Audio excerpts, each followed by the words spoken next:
Anyway, it's funny about technical stuff, isn't it? I think we're definitely, the mechanistic age is still around, and someday we'll have a holographic videoing from another dimension, and then we won't have all these wires and stuff. Some of you that are younger, remember these times. Remember all of the preparation, all the video cameras and stuff like that. And then just imagine what it might be like in a better world, a world with free energy, a world with holograms, a world of consciousness, a world of combined positive intention, a world of things working, actually working. What I'd like to do now is, we're doing a segue into Project Camelot, and I hadn't heard much about Project Camelot. I've known Steve Greer for a long, long, long time. I was one of the people that got Steve Greer into his area of inquiry in the first place. And then along come these people that call themselves Project Camelot. And I said, I wonder what that's all about. And little by little I would start to cruise through their website and find out that what they're doing needs to be done. There's a very strong need for this, which is to interview in a very friendly way, going way beyond what, let's say, George Nuri does or Art Bell on Coast to Coast. Because these folks really go into depth. They do their homework. That's very important. They actually read the books of the people that they're interviewing. And so there's this stable of visionaries, mostly elders, people that could die any time. Was there some? Yeah. It's gone now. It's gone now. Great. So what these people are doing, I'm beginning to appreciate slowly more and more. And I had a really nice talk with Bill this morning, and Bill Ryan from England, who has a very eclectic background, and so does Carrie. And so they're doing this project, and they threw themselves into it as volunteers at first. That's always a sign that these people are really dedicated, because people that seek funding right away before they actually do it, sometimes they have a silver spoon in their mouth and they don't really get a whole lot done. These guys have really, really gotten a lot done. And so when Bill and I were talking this morning, it suddenly occurred to me that not only have they been gathering information and doing it using video equipment and so forth, but they've been able to respect the wishes of those whom they have interviewed regarding what's on the record and what's off the record. And that it doesn't necessarily have to fit within a sound bite. And so we have now for the next 3 hours, 3.5 hours during this conference, you're going to hear from them. And you're going to hear some of the sharings and stories. And I'm just so glad that you decided to come, Carrie and Bill and Kay.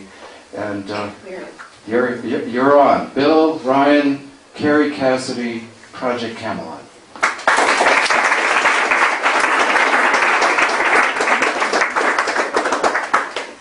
Just a moment here, we're going to get ourselves wired up for sound. Oh, okay, yeah, we have to grab the lavaliers. Thank you very much. Okay. Okay, so we're both on short leashes here. Which is not our accustomed style. Especially not me. I'm a little too wild to leash, but at any rate. Okay, so you want to start because you're always very good at the overview type. Do I want to start? Okay. We have a lot of stories to tell, by the way. Some of which we haven't really told before, either because they're very funny or they're against us. And we've actually got to the point here where we're very happy to tell a lot of stories against us. And one of the ones that I really like, I really love it, is we had an email from somebody a few months ago who said, you know what,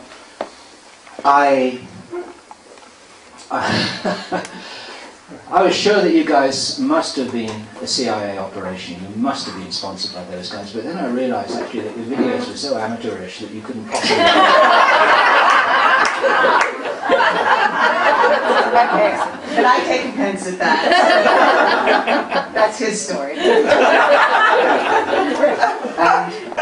My first encounter with Kerry Cassidy was when I was speaking from my own particular sins at the Laughlin UFO conference in at the end of February in 2006, because I got tangled up in a really weird story that I'm happy to say a few words about, but not more than a few. When I was basically talking about a disclosure program that I had got myself inadvertently wrapped up with. And I was being interviewed by several people. The first time I've been ever interviewed by anybody. And it's like at 5 o'clock in the afternoon I was being interviewed by some guy, and he brought his lights in and his cameras, and he had a camera here and a big tripod and a camera there. And he had all these microphones, and he spent about 15 minutes setting it all up. And this was for some kind of TV deal. And I never even made note of what it was or who it was or something. And that was at 5 o'clock, and then at 6 o'clock I was with Kerry.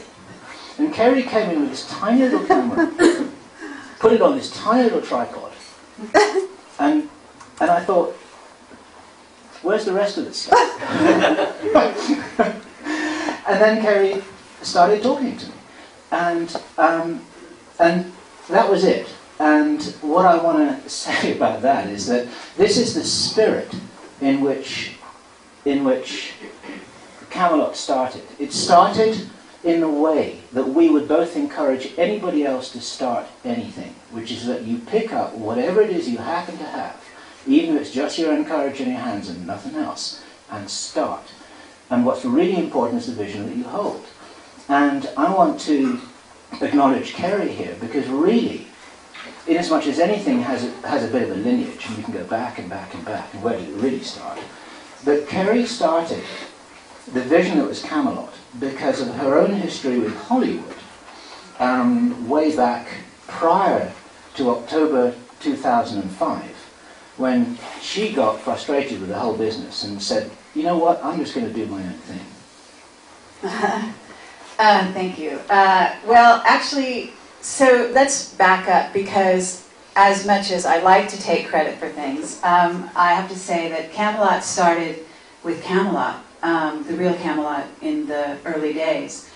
And we were both very inspired by that. And as it happened, I did interview him at Laughlin. Actually, initially I thought he represented the Serpo project. You know, how interesting can that be? He's not actually the whistleblower. He's not actually the one telling the story. So I wasn't really excited to interview him. And when I first went up to interview him, he kind of hemmed and hawed and said, well, maybe I'll have time later tonight. And then he said he wouldn't. Then he said he would. But initially he had on email agreed to be interviewed. So the interview did happen, and I was very impressed because he was very balanced. Although he was a spokesperson for the Serpo project, in a sense, because he built the website, not because he had anything to do with it in particular. And it was an alien exchange program that our government was involved in back in the early 60s, supposedly, by the way. And it's online in case you want to investigate further. But basically, he was very balanced in the way he handled the questions. And I threw some real left jabs, whatever you want to call it. Right hooks, to kind of see how riled he would get, and to get to the root of the story, which is kind of my way, in case you've watched the videos. And he handled it very well. He actually had a calm sense of humor about it. He didn't get defensive. And this counted for a lot with me. And we went to dinner. We started talking, comparing notes. We've both been researching incredible amounts of material, conspiracies, you name it, UFOs, metaphysics, spiritual disciplines, all our lives up until that point. So we both had quite a backlog, and it ended up that we had quite a bit in common. Then I went on a trip to Egypt. My mother had passed away, left me a small inheritance, which eventually financed Camelot for almost 2 years. And I went to Egypt with actually Jordan Maxwell and William Henry, and that's where I interviewed Jordan very briefly. That was still Camelot hadn't begun, and on the way back from Egypt, I was in touch with Bill. We kept in touch over the emails, and we arranged that I would come to England to visit him, and so I did, and we ended up going to Stonehenge, to a lot of power places in England, and we went to Tintagel, one of the supposed homes of King Arthur. And when we went to Tintagel, I don't know if you've ever been there, it's a really stunning, absolutely stunning place on the coast, and has a lot of mystical and interesting power around it. And we were really struck by it, and we started talking about what could we do. Here we both had this incredible backgrounds, and Bill is a webmaster, myself as a filmmaker, we were both writers, we both had spiritual backgrounds. And we said, what could we do to absolutely change the paradigm that was going on and actually maybe force disclosure? So right then and there we created Camelot, and both of us were very inspired by the King Arthur Round Table concept, where there were no leaders and followers per se, but that in the spirit of Arthur, everyone came to the table. It was all balanced. There were no hierarchies, and worked together for what could be a better vision of the future. And I believe that that was the initial King Arthur vision, and I do believe that both of us lived back in those times. And both of us were tapping into that when we connected.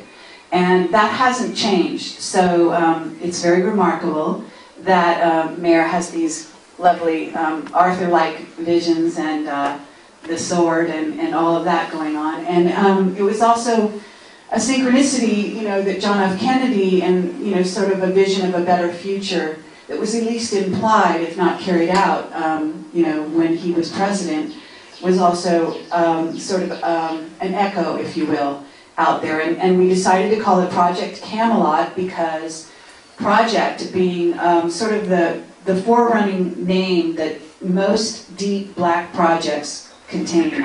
I worked for a short time at JPL for NASA and helping in media, and I was writing a screenplay called Project Moondust. I worked in Hollywood for like 20 years, and I was trying to pitch projects, sci-fi projects, to open minds and change the paradigm, and getting absolutely nowhere. And that's why I picked up a home, non-professional camcorder and just said, screw it, I'm going to make a documentary, and I'm going to go interview these people at UFO conferences because they got something to say, and I want the world to hear it.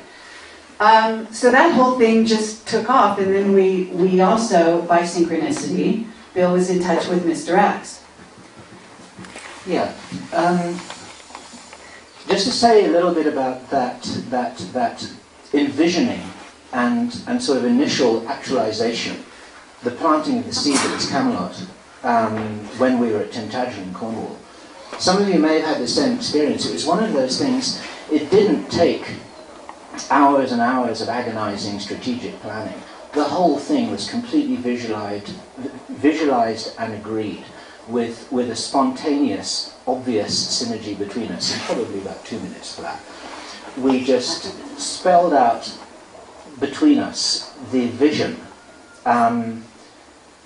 in the very broadest general terms, and literally, I think within 1 or 2 or 3 minutes, we had agreed that this is what we were going to do, and there wasn't the slightest bit of doubt.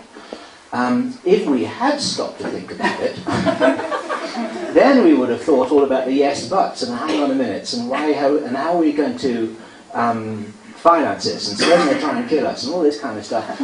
And this never even crossed our mind. It just sounded like fun.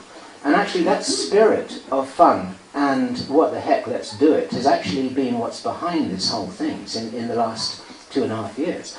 And I mean, but at that time, we didn't envisage anything that was this large. We couldn't possibly have imagined that here we were in Vilcabamba, and just a few feet away from somebody who is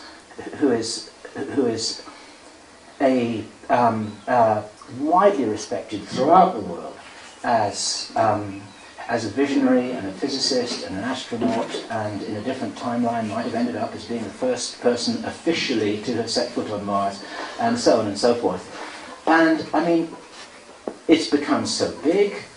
The whole thing has just evolved in front of us, like we're on oiled wheels with someone else doing the steering and someone else doing the powering. And we'll talk about this a little bit more as we have the opportunity during the day, that we take very little credit for anything that's happened here. In retrospect, you can look back and we can see that we make a great show.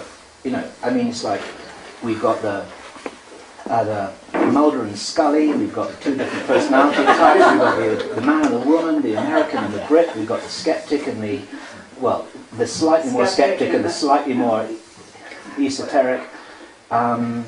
And we make quite a good stand-up team, you know. But we never thought... I don't think you should be complimenting us. That's really embarrassing. Okay. But I have to say that also, I know people are going to ask this, and people have been asking us for ages, why do we have the cheetah? And the reason is because what happened was we ended up going to Africa because Bill was born in Africa and he was able to take me on safari. And one of the reasons I even came to visit Bill in England initially was because I knew that he knew about Africa, and I am an avid fan of Africa, I guess you might say, and of Egypt. And so we set out on a safari very early on in our travels as kind of a break that we would take. And so one of the times we were out there, I was able to shoot a cheetah, a real live cheetah that was, you know, a young cheetah and beautiful, beautiful animal. And we spent hours videotaping him. And then when we were creating a logo for Camelot, I was actually, because I came from Hollywood, it was my kind of smart-ass nod, if you will, to MGM. The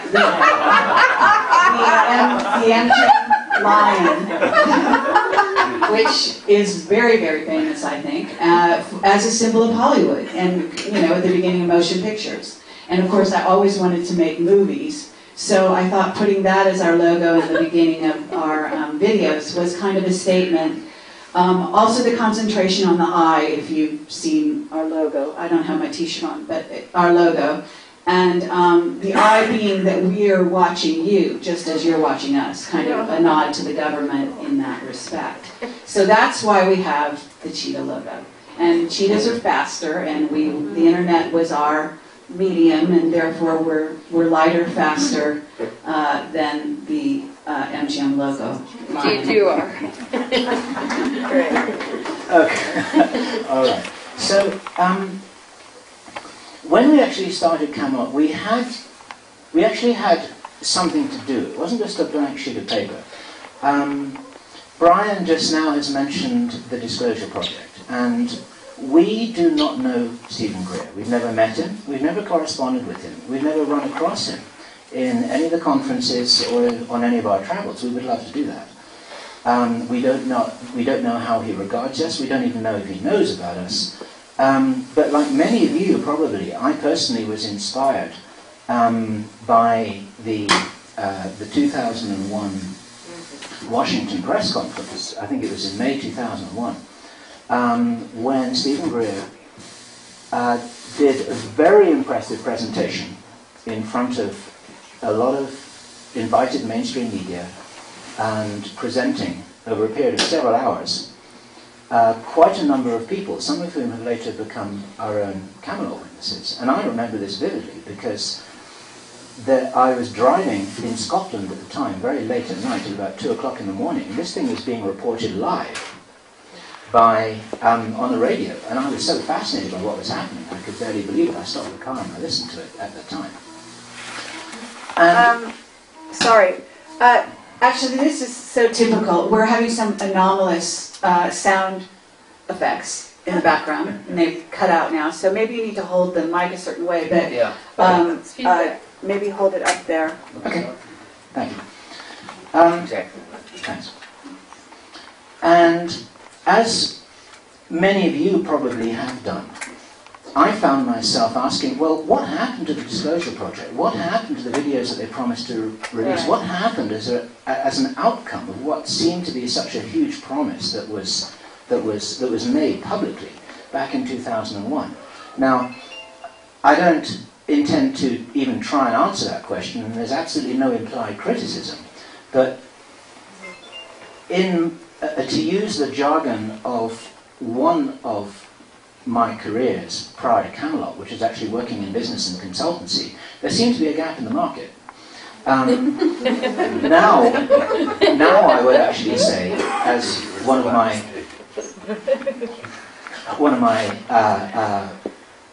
using the jargon from another one of my careers as a team building specialist and a team building consultant, there's actually room for more people in this team. And we need as many people as possible putting their shoulders to the wheel to get this information out. And so I thought, well, we're not trying to supplant the guy, we're not trying to interfere with his intentions, but actually there are people out there waiting for information. So Kerry has a little camera, which I could probably fit in my trouser pocket here, and so let's go, And in my experience with the Serpo project, and let me give a nod to that, because some of you may not know about it, some of you may have read about it, some of you may have read criticism about it. It's all very weird. It involves a purported, claimed US alien exchange program that happened back in the 60s and 70s.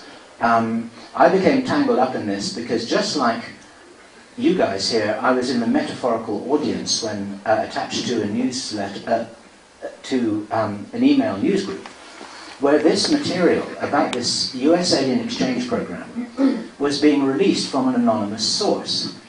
And somebody in that newsgroup said, you know what, this is interesting information here, we need to archive this on a website. And I was dumb enough to say, hey, I can do that, I've got time on my hands. and so I became the webmaster for this release of information that was coming from sources within the DIA, the Defense Intelligence Agency. This is a very, very long story, which we don't involve, but there was something behind that. I got tangled up with a whole lot of people from the intelligence community. There was interference from behind the black curtain.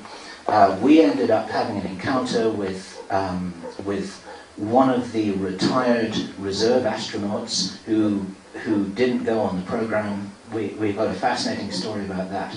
We actually met these people. It's all very real. It did happen. It certainly didn't happen like it was said on the website, but there was something going on. And just leaping ahead to what we'll be talking about later on this afternoon, we have a very interesting whistleblower who we are calling Jake Simpson. Some of you may have caught up with his testimony, which we reported on just in the last 48 hours. And this was such an inconsequential remark that I didn't even include it in the report. I forgot about it. We asked him over one of the many cups of tea and coffee that we'd had together. I said, hey, that exchange program thing, did that really happen? He just said, of course it did. He said, there are many of them. Wow. Wow. Which has always been my standpoint. It's like, once you've got, if you assume the existence of visitors and you assume the establishment of communication, then the next thing to do is that we go over to their place, with their help. And of course this has happened. We can't prove it, but that was the reality of the Serpo story. And I became involved as a webmaster of this, and I was the only available contact, and that's why Kerry interviewed me, because Kerry couldn't interview the real guys who were behind the scenes in the Pentagon, who were releasing this information in some kind of a drip feed, probably as a test to see how it would be received and what would happen and so on and so forth. The story got trashed, but we think it got trashed from the inside, because other people from the inside. There's a lot of black and white, black hat, white hat games going on behind the scenes, push and pull yous about what's going to be released, what's not going to be released. They sabotage each other and disinform each other just as much as they do us, which is really very interesting. And it's true. How do you spell Sherpa? S-C-R-P-O. Serpo. S-E. S-E-R-P-O. That was the supposed name of the planet, which is also probably not true. Later on, we got into a conversation with another whistleblower, a very important guy in the history of Camelot, somebody who we know very, very well, who we have given the pseudonym Henry Deacon to. which is a nod to one of the characters in the TV series Eureka.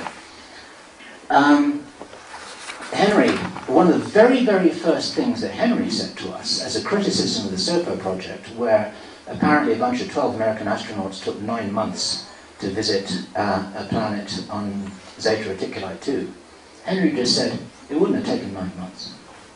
You know. And then he started to talk to us about the beings that lived on the second and the third and the fifth planet Alpha Centauri and so on and so forth. And Okay, but let's not get out of order. let's not get out of order, thank you. Okay. While I was doing this, I had people writing to me. And I had people writing to me because in my naivety, I had presented myself as a kind of honest everyman who was just doing what I could do to help, and I wasn't calling myself any alias, and I even put a picture of myself up there so they could see that I was real. And I just said, look, I don't know what's going on here, and I tried to be as intellectually honest as possible, which is the kind of thing that Kerry was talking about in the little interview that I did with her that lasted about 10 minutes. But people started to write to me, saying, you know what, I've got this incredible story, and you sound like the kind of guy who might believe what I have to say, and I haven't told anybody about this. And I had a lot of interesting messages from people, many of which I haven't ever published because they just don't go anywhere. Just kind of weird, anomalous encounters, peculiar experiences, funny stories to do with people's involvement in the black ops, and there are many of those. You have to move your hand up, I think. Okay. Stay away from me. One of these was somebody who said, I had an interesting assignment, he said, when I was a young man working for an aerospace company in Southern California. And he said that he was working as a graphic designer for an aerospace company that was contracted to the US government, and he was asked if he would like to volunteer for a special assignment. And he said, sure, what is it? And after he'd signed his NDA, his non-disclosure agreement, and given a secret clearance, he was then told what the assignment was. And the assignment that he had never told anybody about for the 20 years following that assignment, except for his wife, was that he had what, for most of the people in this room, would be a dream job, and that for 8 hours a day, for 6 months, 5 days a week, he started his work in a sealed vault with a guard outside the door, and then he would be given a mail bag, a big mail bag, which was padlocked, with big padlocks, he said. And the guard would come in, would unlock the padlocks, and then would leave, would close the door, and then his job was to sort out and archive and label what was in the mailbag. And what was in the mailbag was UFO documents, films, artifacts, and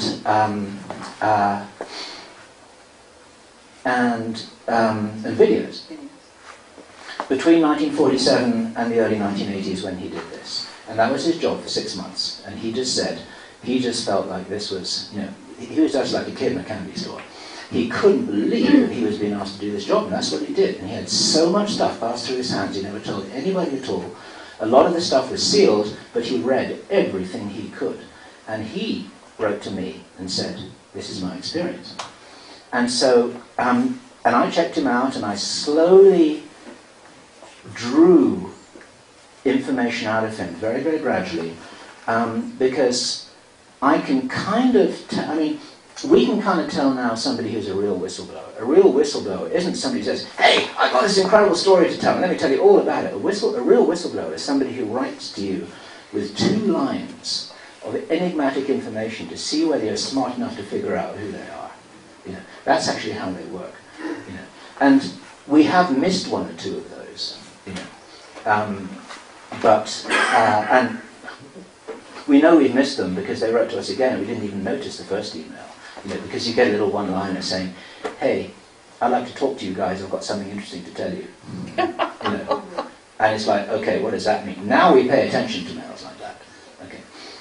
So, this guy was waiting in the wings for Camelot, as it were, and he became pretty much our first interviewee, somebody who never had spoken to anyone else before on record, and here were we doing a sort of disclosure project of our own. Okay, so what happened was he didn't want to go on camera, so that was the beginning. But we ended up meeting him, meeting his wife, spending time with them. He was a really stellar individual, and we determined to interview him, but we figured out that he wanted his voice disguised, then he wanted his back to the camera. Henry Deacon would not even go on camera or have his voice recorded. So in the case of Mr. X, we did do the video, and if you've been to our site, you've obviously seen it, hopefully.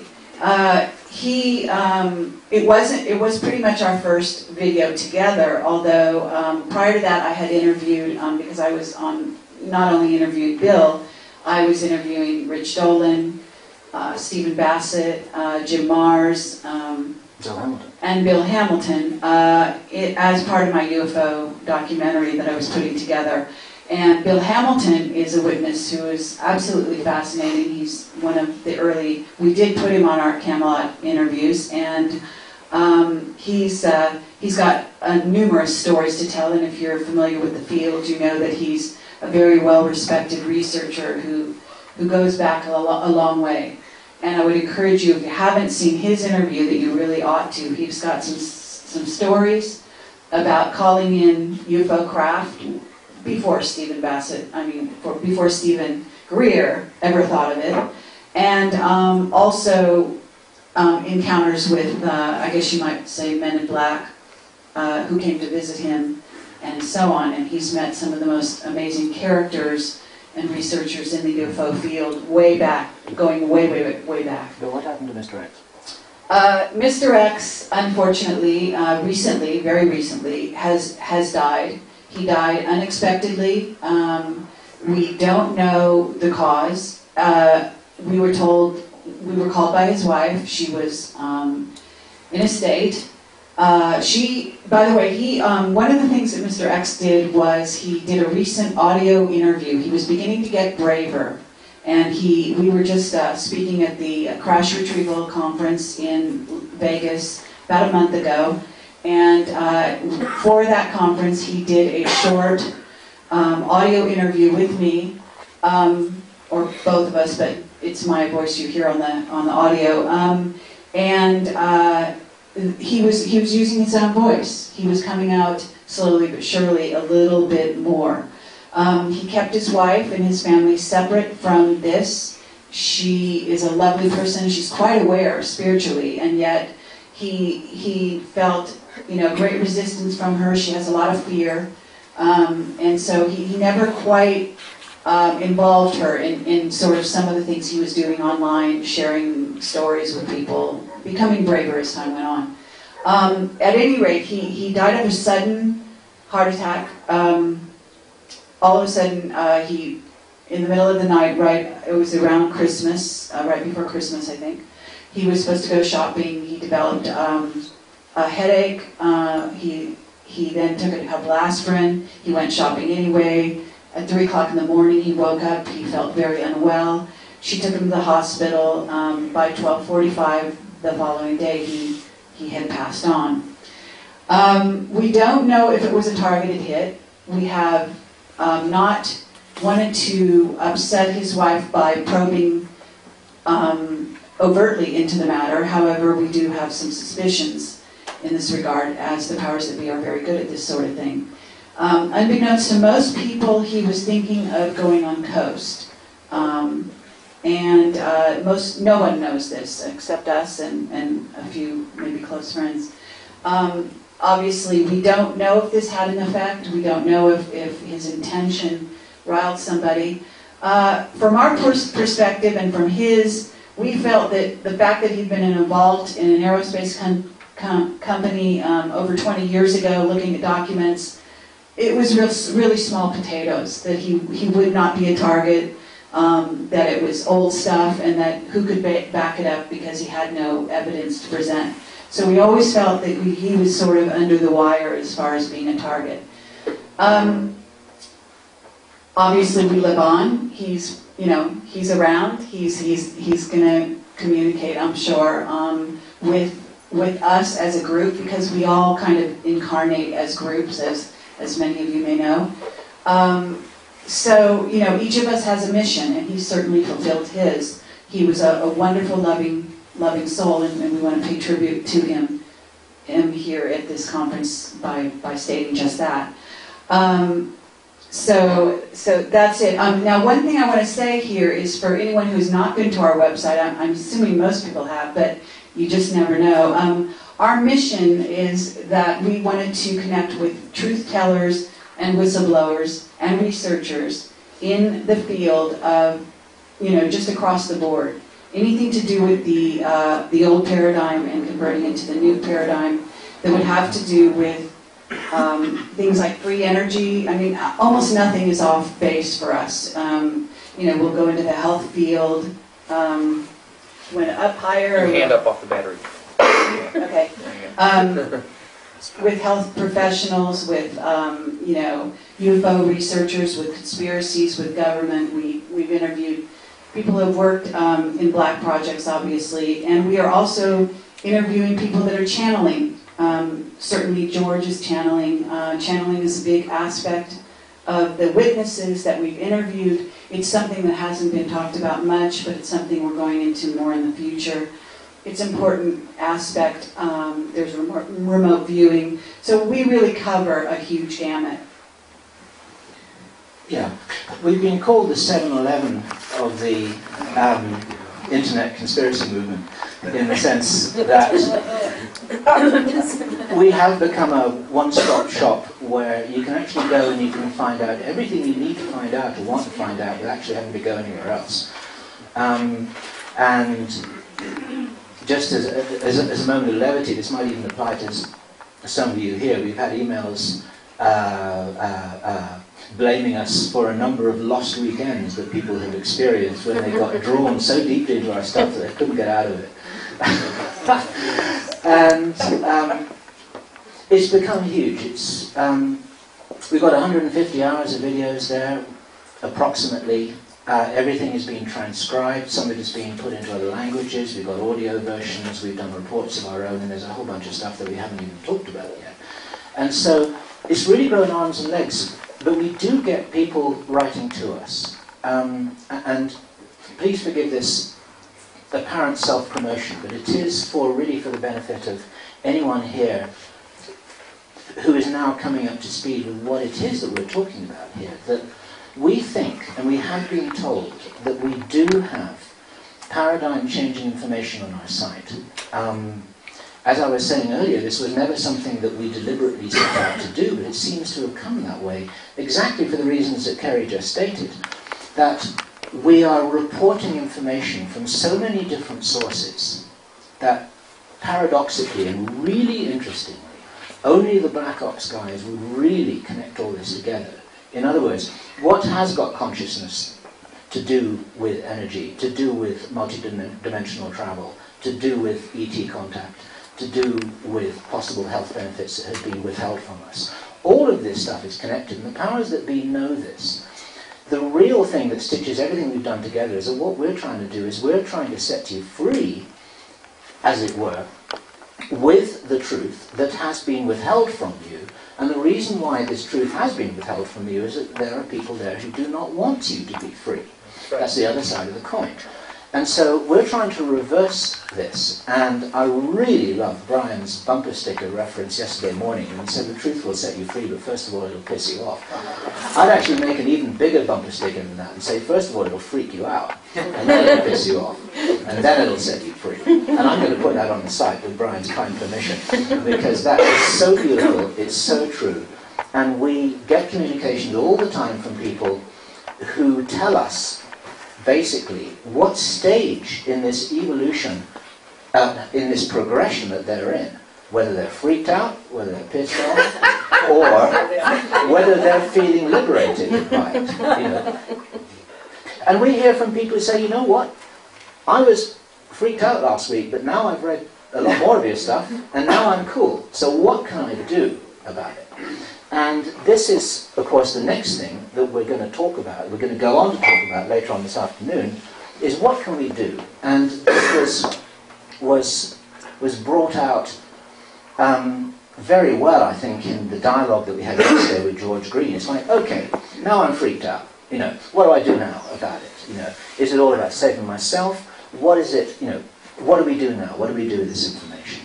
And this is something that we want to talk about a little later on, because we are very solution-oriented. We're not trying to freak people out, but the truth is where you have to start. If you're lost in the jungle, or even if you're lost in the streets of New York and you want to get somewhere else, you have to know where you are in order to start beginning that journey. You have to know where you are. Even if you don't like finding out where you are, it's like, you know what, the truth is that I'm here. That applies metaphorically. If any of you have come across difficult situations that you've suddenly encountered in relationships or in your business or with your family or anywhere else in life, first of all you tell the truth, then you say, okay, this is it. Now, what do I do? See, it starts from there. Right. So we basically are willing to tell you the truth about what's really going on, and we have found that people have different tolerances. And we do understand this. We are not, we've also been labeled negative and this and that, because we do tell the truth. What has been going on around us, and it was depicted best, I think, in the Matrix movie, is that everyone is in a matrix. Most people don't want to wake up from the matrix. We're all about waking people up, so that's kind of our mission. Once you get awakened, absolutely, you want to do something about it. And we are big proponents of encouraging people to do that on a consciousness level, as well as on a practical level. And we created a new website called Project Avalon, projectavalon.net for those of you who haven't been there, that has a forum where people are connecting even as we speak, creating safe places to go to as a result of some of the things they've learned, because that's their choice. On the other hand, some are just building communities right where they live now. They're just making connections, and that was our intention, that they would do that all around the world, and it's very, very inspiring that it's actually happening. On top of that, Project Avalon does contain all kinds of information. We are cataloging and gathering as I speak. Things about, you know, how to build a safe house, how to, you know, where to go in the world, what's safe, comparing notes on that, you know, different soil conservation, water, you name it, okay? So that this is just a very quick reminder to tell you that we have been making plans and helping others to start to make plans to create something new in the wake of what is now becoming a destruction of the old paradigm.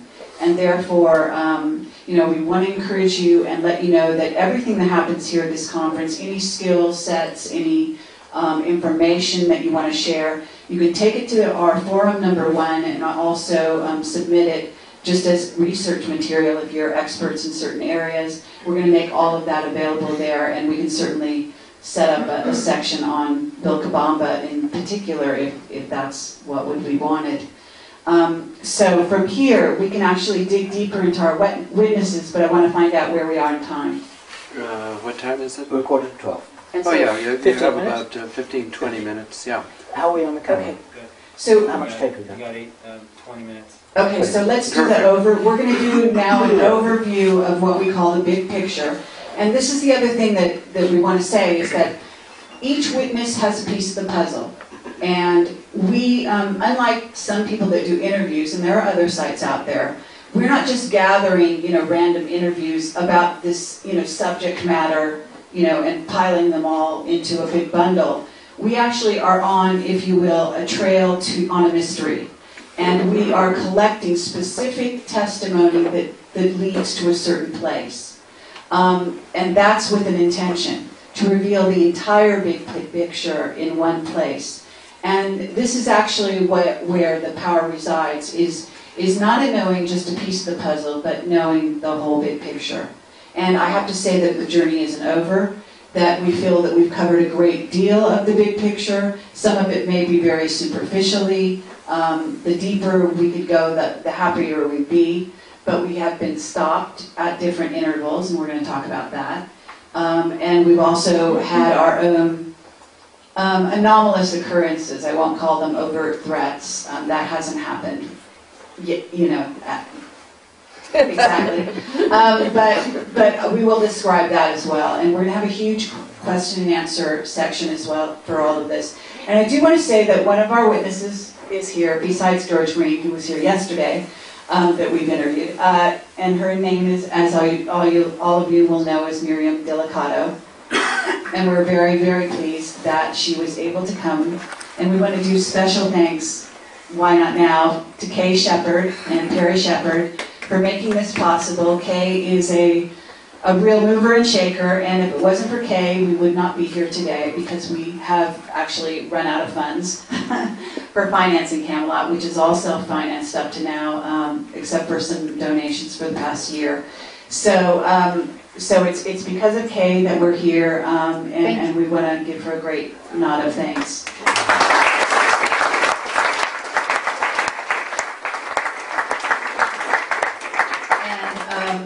And so now what we like to do is Bill is the best at facts and figures. He's the physics major. He's the one who can do this the best. So he will give you an overview of kind of the big picture, and then we'll do lunch, and after that we'll drill down deeper.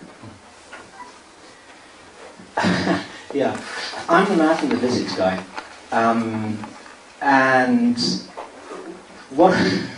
one of the first experiences I had with Kerry was when we had dinner together after our interview in Laughlin, and Kerry was kind enough to pick up the tab for that dinner. It was a wonderful Mexican dinner, and when she was given the bill, the check at the end of it, I saw her, with furrowed brow, trying to figure this out, and she was just about to give this guy a $200 tip on the credit card, and I said, wait a minute, you've got a couple of extra zeros on there.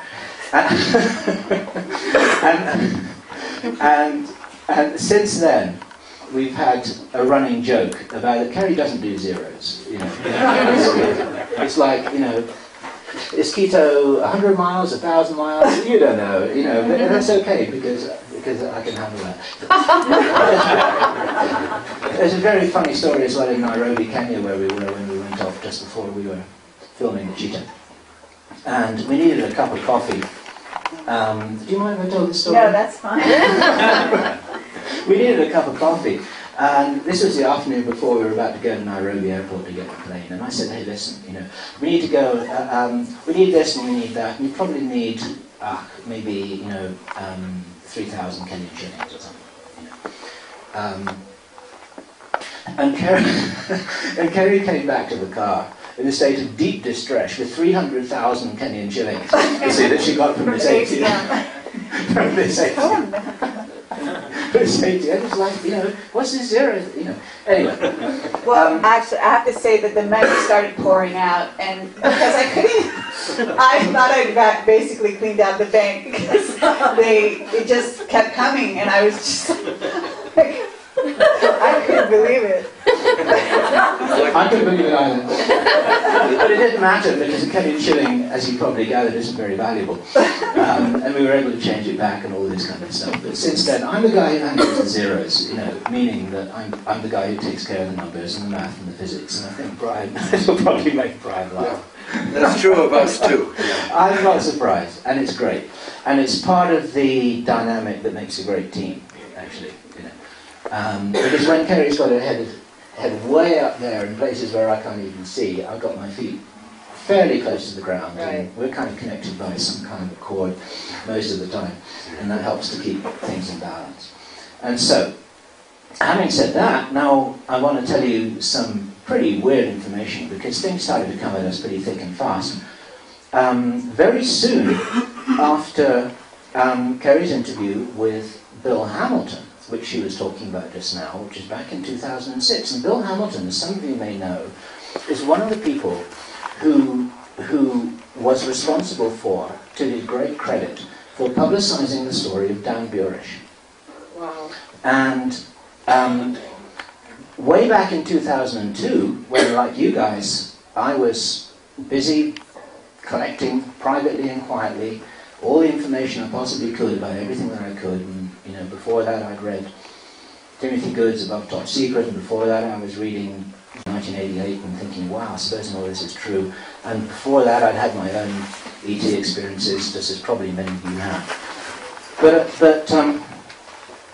when Bill Hamilton published his own interview with Dan Burisch back in 2002, I saw that on the internet, and something really hit me hard. I thought, this is amazing. This man is telling a detailed and complex story about time-traveling future humans and some possible problem that is trying to be handled by these guys, all behind the scenes, and he's trying to tell this story. And I saw this video that Bill Hamilton had shot of an interview that he had done with Dan Burisch back in 2002, and it impressed the heck out of me.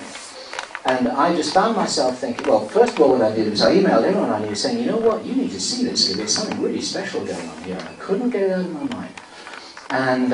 And as with many of the people who we've subsequently spoken to and been privileged enough now to even count as friends, I found myself, you know, I'd love to just be able to go up to this guy in a conference and just say hi, but it'll never happen. You know, gee whiz, these people are out there. And I mean, of course, since then, things have moved along quite a lot, and we're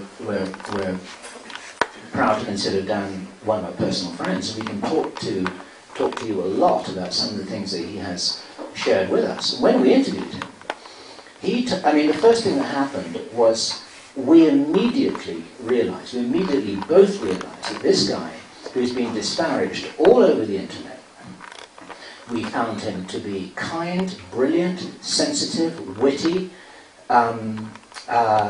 very humble, and clearly possessing a huge depth of knowledge about some experiences that he'd had, some of which were deeply troubling to him to integrate.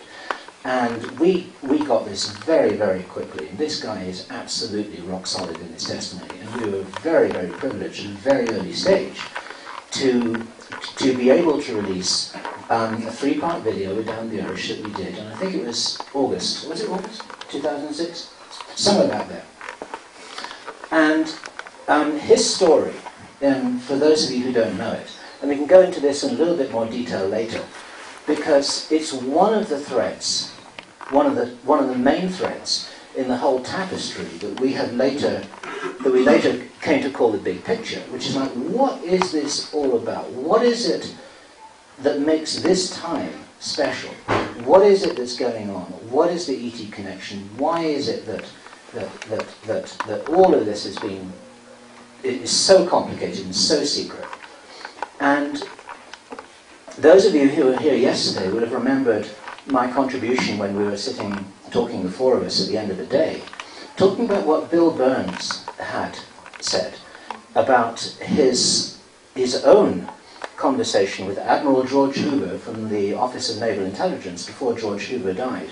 And George Hoover, who Bill Burns described as the Philip Corso of the Navy, said that one of the big secrets was that the Roswell visitors back in 1947, that there weren't little bug-eyed aliens from another planet, they were us from the future. They were time-traveling future humans.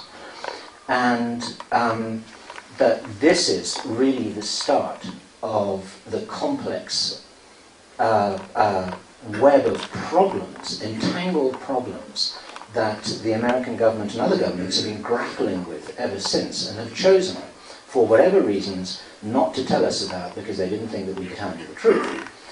Now, well, actually, I have to say that the reason that there is a big picture, and the reason of where we're going with all of this, is obviously in the direction of 2012, these few years that we're in now, and beyond, going up until what we understand may be around 2017 and further.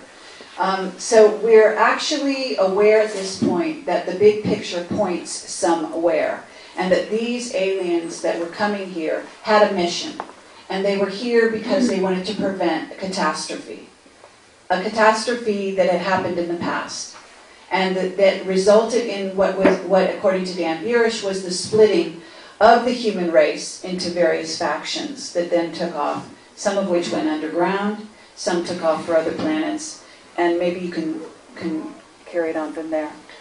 Yeah. The essence of Dan Burish's information was that, just as Kerry said, there were various groups of future humans with different future lineages who had encountered a catastrophe in their history, and that prompted by what seems to be the altruistic intentions of a group which in Dan Burish's shorthand he calls the P52Ks. P52s refers to present plus 52,000 years. These guys, said Dan, were from 52,000 years in the future.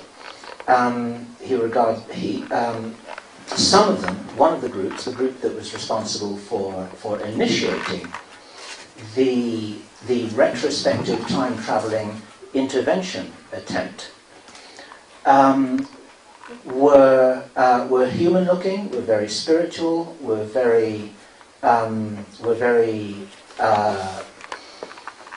well-intentioned towards us, were being very careful in their approaches, and he regarded them as best he knew from his own self-confessed limited information as Nordics. Now, there may be many Nordic races, and the whole thing is a huge complexity. We later on had testimony from witnesses such as Clifford Stone and others, and just as I think it was George yesterday made reference to, there are many, many, many different races, and the whole thing is incredibly complicated. So, the summary of that story is that Dan Burish was reporting from his first-hand experience working as a microbiologist in S4 of Area 51, when he had personal encounters with one of these beings, not one of the Nordic beings, but one of the other guys who had a degenerate genome, because whether the genome degenerates or not in this future timeline, depending on whether you go underground to avoid the catastrophe or whether you leave the planet to avoid the catastrophe. The guys who left the planet straight off ended up in good shape. The guys who stayed underground for a while did not, and that's quite interesting. Now, of course, what we see is we do see a sort of what I would call a vector, what I would call, it looks like the same sorts of things are happening. There seems to be some kind of instinct for the powers that be to tunnel underground when they feel danger coming. According to the future humans testimony, that might not be such a smart thing to do. And we've got some really interesting testimony about that, which we'll report on later on this afternoon from our most recent witness, who we're calling Jake Simpson. We'll close off in just 1 or 2 minutes, because this information from Dan Burish was so fantastical. It left us with a sort of conflict. It's like, could this really be true? And yet this guy is absolutely straight up. We spent a lot of time with him on and off camera, and we felt that we believed his information, although it was impossible to believe, and we also felt that this guy was absolutely credible in terms of his sincerity. Later on, just a few weeks after that, we met another guy who has become very, very central in the Camelot timeline, as it were. We called him Henry Deacon, which was named after the brilliant polymath in the TV series Eureka. And Henry Deacon is an electronics engineer, highly qualified, multidisciplinary, brilliant man, very spiritual, very anguished, because it's quite hard to go through these experiences that these people go through, whether you're a Black Ops insider like Henry, whether you're Dan working with an alien in Area 51, or whether you're George working with the bankers, or even whether you're Brian with the experiences that you've had. It's hard to emerge from all of this without scars and things that you think about deeply about later on sometimes, you know. And we need to understand these guys and the compassion that they require in order to understand their experiences. We mortals are not necessarily well equipped to understand what they've been through. But Henry had the courage to talk to us in a very noisy Pizza Hut with his cell phone battery removed from his cell phone. It's the first time that we'd heard that that was a smart thing to do. He knew a whole bunch of stuff, and he started telling us things that sounded a little bit like what Dan was saying. He was starting talking about time travel, and he started talking about a catastrophe, and he started talking about some of the things that he knew. And we said to him, look, this sounds like Dan Burish's story, and he didn't know who Dan Burish was. Now, we said to him, and we'll talk about Henry's testimony after lunch. He has a whole bunch of stuff to report. He's been to Mars. He's been to the Mars base. Okay, we'll tell you about that. But what we asked Henry to do, so look, go and listen, or go and watch our video with Dan, and tell us what you think.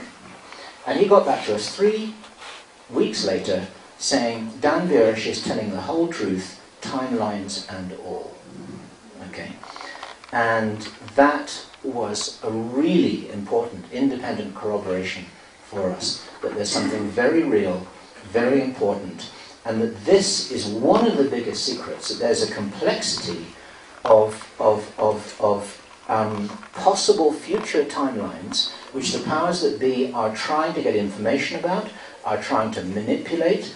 There are pushy-pulley factions. There are some of them who are actually trying to steer us right into the wreck, and there are others who are trying to avoid it, and you've got a whole bunch of ETs who are standing by, some of whom are trying to help, some of whom are watching, and some of whom are trying to take advantage of the situation by picking up the resources when it's all over. And Henry told us a whole bunch of stuff about this, which we'll then, I think, we'll go on to talk about after lunch. That feels like a pre-lunch wrap to me. What do you think? Okay, yeah, absolutely, very close. I just want to say that the catastrophe, according to Dan Burish, may have been averted. He has a device called the looking glass that we'll talk more about. We've done subsequent interviews with him, had subsequent meetings with him, and his sort of sidekick, Merci McDowell, who is a known operative from MJ-12, what is no longer called MJ-12, but definitely the organization exists. And Dan was also working for MJ-12, that's another important note. So the story is complex. Elements of disinformation may exist within it. I wouldn't question that. Where they exist is another matter, and it's a huge puzzle, as I said, to put all together. But it's important to just have the caveat that the catastrophe, as seen in Looking Glass, that there are elements of it which appear to have been mitigated at this time. Okay. You ready? I'm ready. Alfonso, all the cameras going? They are all going. Okay. So, what happened just before the break, before lunch, is that we ran out of camera tape just as I was trying to come to my punchline. So I'm just going to repeat that, because actually it's quite an important little note for people to ponder on. And just to recap, where we were at was talking about this whole complex issue of alternative, uncertain, unpredetermined potential future timelines, and the future humans' concerns about that, and the governments and the militaries of the world's concerned about that once they first became aware of the potential problems, probably back as early as the Second World War, so we have been told. And to illustrate that point, I had mentioned that we had been told by our most recent witness, Jake Simpson, who's been on our website for the last 48 hours or so, that, and this was, he's told us so much stuff that all the time we're remembering things that we haven't included in our little report, and one of these things is just a little offhand remark. He said there was a NASA satellite which has recently been launched with $1 trillion worth of equipment on it, and that's a lot of money to put in a satellite. You ask anyone from Wall Street, even Kerry knows that's a lot of zeros. Okay. And I had to do that for the camera, I'm sorry. And this guy knows how much $1 trillion was. This wasn't a throwaway remark. $1 trillion is $1 trillion and $1 billion is $1 billion. This was $1 trillion. And the point is that the powers that be don't put $1 trillion worth of stuff in space that's going to burn up into nothing that eventually re-enters the atmosphere, if they knew what was going to happen. You spend $1 trillion on a piece of equipment up there when you don't know what's going to happen. And if they don't know what's going to happen, we don't know what's going to happen, and that means that the game is uncertain, unpredetermined, and therefore open to be affected by ourselves, if we so wish. And anyone who knows anything about quantum indeterminacy knows that consciousness is king, and this is where the real world of physics interfaces with the world of the esoteric. And I think Brian would be one of the first people in this room to agree that you cannot embark on this string trail of exploration, research and discovery. Even as a physicist, if you're intellectually honest, it will lead you into spiritual realms, and there's absolutely no escape from that. Would you agree with that? That's certainly correct. Yeah. You might want to hold the microphone up a little higher. Let's see, how's that Good. working? Good. That's Like right. that? Angle it this way. Yeah, and angle it this way. Is there any, does that sound good? Yeah. Yeah, so this is a model for... Okay, yeah, so you've got a notice, that's not that. Kiss it. What we needed was a Princeton PhD to straighten this out. Okay. Right. So the issue here, which we're going to be talking about for a lot of the rest of the argument, is what might happen. We don't have any definitive inside information of the nature that George Green was saying yesterday. We haven't got anyone saying to us, whether they're worldly or unworldly, that, you know what, World War III is going to start on the 1st of April.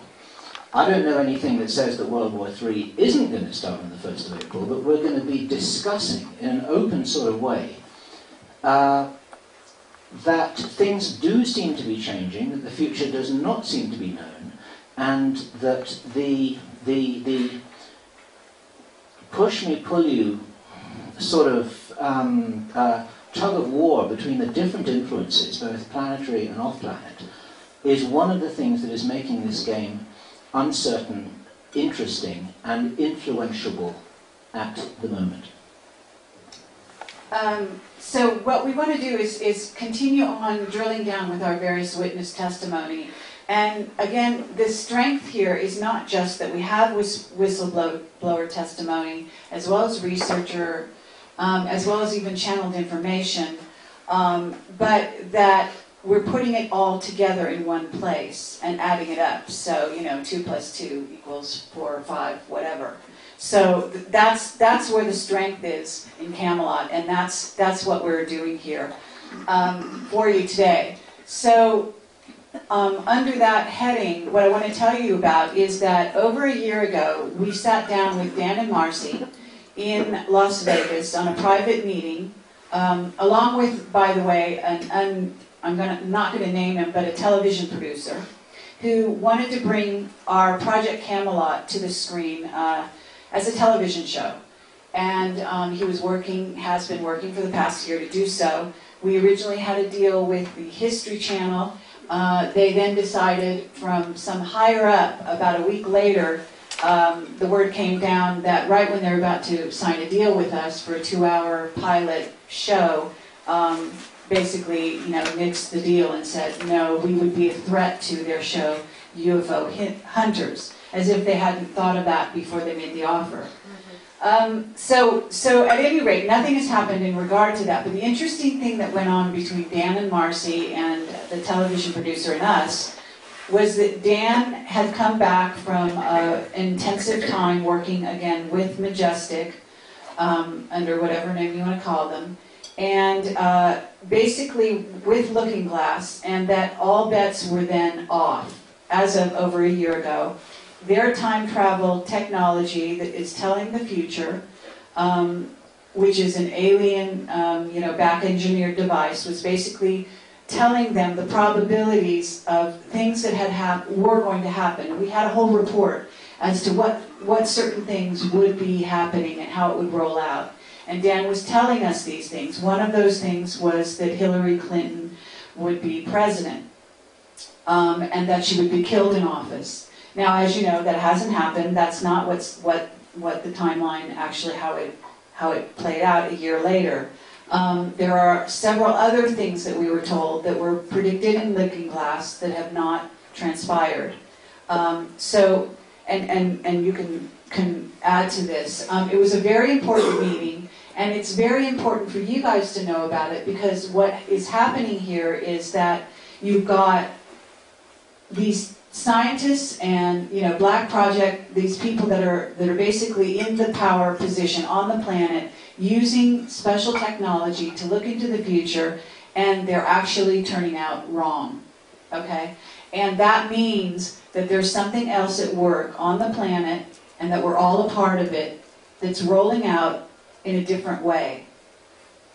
Woohoo! Yeah. I'm going to drill down a little bit more into what Kerry just summarised, and she's quite right in emphasising that this is so very important to understand this, to understand the way that the powers that be have been using the power that they gained probably as early as 1947. We heard from a couple of sources that one of the things that was retrieved from the Roswell crash was some sort of, even Henry Deacon couldn't put this properly into words. It was like it was a very clever gadget, highly advanced, which was connected with their ability to navigate in time, to control where they were in time, to know where they were in time, and you can use that kind of thing to see what's going to happen, what has happened, and it's like a sort of, these are my own words here, some sort of an interdimensional interface between where one happens to be and when one happens to be, and the entire flow of time that enables one to control and to perceive. Something like that. Now, of course, if you can imagine what happened back in 1947 when this interesting gadget was retrieved by a bunch of interested Air Force physicists, they start playing with it. And when they start playing with it, you're really giving, no offense to any individuals here, but it's a part of the human condition, I guess, that if you give human beings a dangerous toy, then they're going to start playing with it, and they may start doing some damage with it, just as children would. And what seems to have happened, as far as we can gather, is that created a major tangle. It created a tangle in timelines that even though the future humans were trying to come back to do something to help avert this catastrophe, what was unplanned by them, and what made the tangle even worse, was that intervention attempt immediately went wrong, because the craft crashed because of the new high-powered radar that they had in White Sands, I think it was based, which is why these disks started crashing in the first place, because they couldn't actually interface with the radar. Was that the timeline problem then became even more complicated, because you were giving the government the ability to see into the future and to look at possibilities and probabilities of what might start to happen, and then that just makes the tangle even worse. It's extremely hard to lay this out in a kind of comprehensive paragraph, but you probably get the idea. And this is one of the secrets that hasn't been told. And the reference to the project that happened in the latter half of 2007 is that Dan took a so-called sabbatical, Dan Biersch took a so-called sabbatical for the best part of 6 months. I mean, he was really out of communication. We didn't know where he was. And on the 10th of January, on the 10th of December, he met with us in Las Vegas. The fact that this other guy was a TV producer was just incidental. He happened to be along, he was a friend. And he just sat with his jaw on the floor for 5 hours as Dan debriefed to us what had been perceived. And the purpose of this project that happened back in 2007 was because what had been communicated to the American government by the future humans was that the man-made Stargate and Looking Glass technology, which is the same kind of stuff, it involves, a Stargate is a Stargate, as anyone knows who's been watching TV. It's something that you can step through and you end up in a different place or a different time. It enables one to travel. And we'll talk a little bit more about that later, because this technology does exist. A looking glass is the colloquial name given to the same device used just simply as a way to look through it and see what's on the other side. You don't need to travel, you just take a look. And so it becomes like the high-tech version of a crystal ball where you get to look and see what's happening. Except that it's not quite as simple as that, because what you see, apparently, or with the information that is retrieved, comes over in terms of probabilities and possibilities. And the details of that process we are not given to know. But in that project, sorry, let me back up a second there because this is complex. The future humans told the American government that the catastrophe which was in their history, and this is where this stuff starts to interface with the whole 2012 mythology and concern that has been building up over the last few years, is that there seems to have been a catastrophe in this timeline, in Dan's own words, round about now. Okay. He did not give a date. We don't know whether it's going to happen tomorrow morning, whether it's going to happen in 2012, or whether it's going to happen as late as 2020, or whether it doesn't happen at all on this timeline. So there's something that happened round about now in the future human's history. And apparently, according to their analysis, the reason for this was because the Earth was traveling through a particular area of energized space. From memory, I believe that he described this energized space as containing micro wormholes. And the man-made stargates and looking glasses caused an amplifying effect on this energy, on this energetic space. And that's what caused the Earth to wobble. That's what caused the pole shift to happen. So, this is all very useful information. Well, actually, no. This is extremely important. We don't. I'll give it 30 seconds. No, The reason... what I want you to do is talk to them about the different kind of shifts. There's a magnetic and there's a pole. Explain that. Wait. This is the reference to the leash that you heard about. The important thing to understand here is that the future humans said that what you've got to do to stop this from happening is you've got to dismantle these devices. You've got to decommission these devices. All you've got to do is, first of all, you unplug them, then you turn them off, and then to be really safe, you split them up into 3 different components and make sure they're stored under different military agendas and different military organizations in different parts of the world. Okay. Apparently, this was done. And then the reason why they went into this project in the latter half of 2007 is once you've done all that, once you've decommissioned these devices, then it's like, well, now what? Has this worked? We don't know. We better take another look. And they did take another look. They took another look using a different kind of technology that they had for looking into the future. And what they found was something which they evaluated as the most probable timeline was something which was labeled Timeline 1, Variant 83. And that's really interesting. Okay, but you didn't tell them, I'm not really good at physics, so this is why I wanted you to explain to them about the magnetic. See, because what happens is there's different levels of catastrophes. If you have a pole shift or a magnetic pole shift, it does different things to the planet. And this is where it gets into how many humans are eliminated in the process. Okay, good. Yeah, right on. Our apologies for that. This happens all the time, by the way. On and off camera. And the reason for this is because this is not a linear story, you see. It's not like saying, okay, this is what happened on my holidays, and this is day 1, this is day 2. This goes everywhere. It's not a linear story. Everything connects with everything else. And this is, of course, exactly the problem that George Green has in telling his story yesterday. It doesn't go in a straight line. Now, okay, so we bookmarked that, and we go back to that in just a moment. And what Kerry was referring to there is the difference between a physical pole shift and a magnetic pole reversal. These are 2 different things. And one way to illustrate that, actually, is to refer to a piece of testimony that we received from somebody who was really in a position to know, and which we've never publicized. And we've talked about it, but we haven't put it on our site because there wasn't enough information to make it a kind of big deal.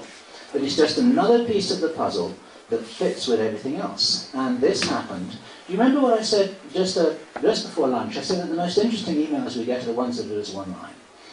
And we got an email from somebody who said, "Great site, I love your work, keep it up," and then signed it with his name. And I thought, wait a minute, I know that name. But it was a common name. It wasn't like,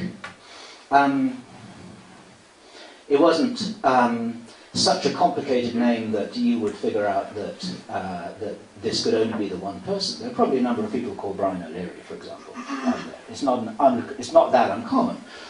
And so if this person, Brian O'Leary, wasn't Brian, you know, who it's like, are you that Brian O'Leary? Are you the person I think you are? And he wrote back and he said, yes, I am.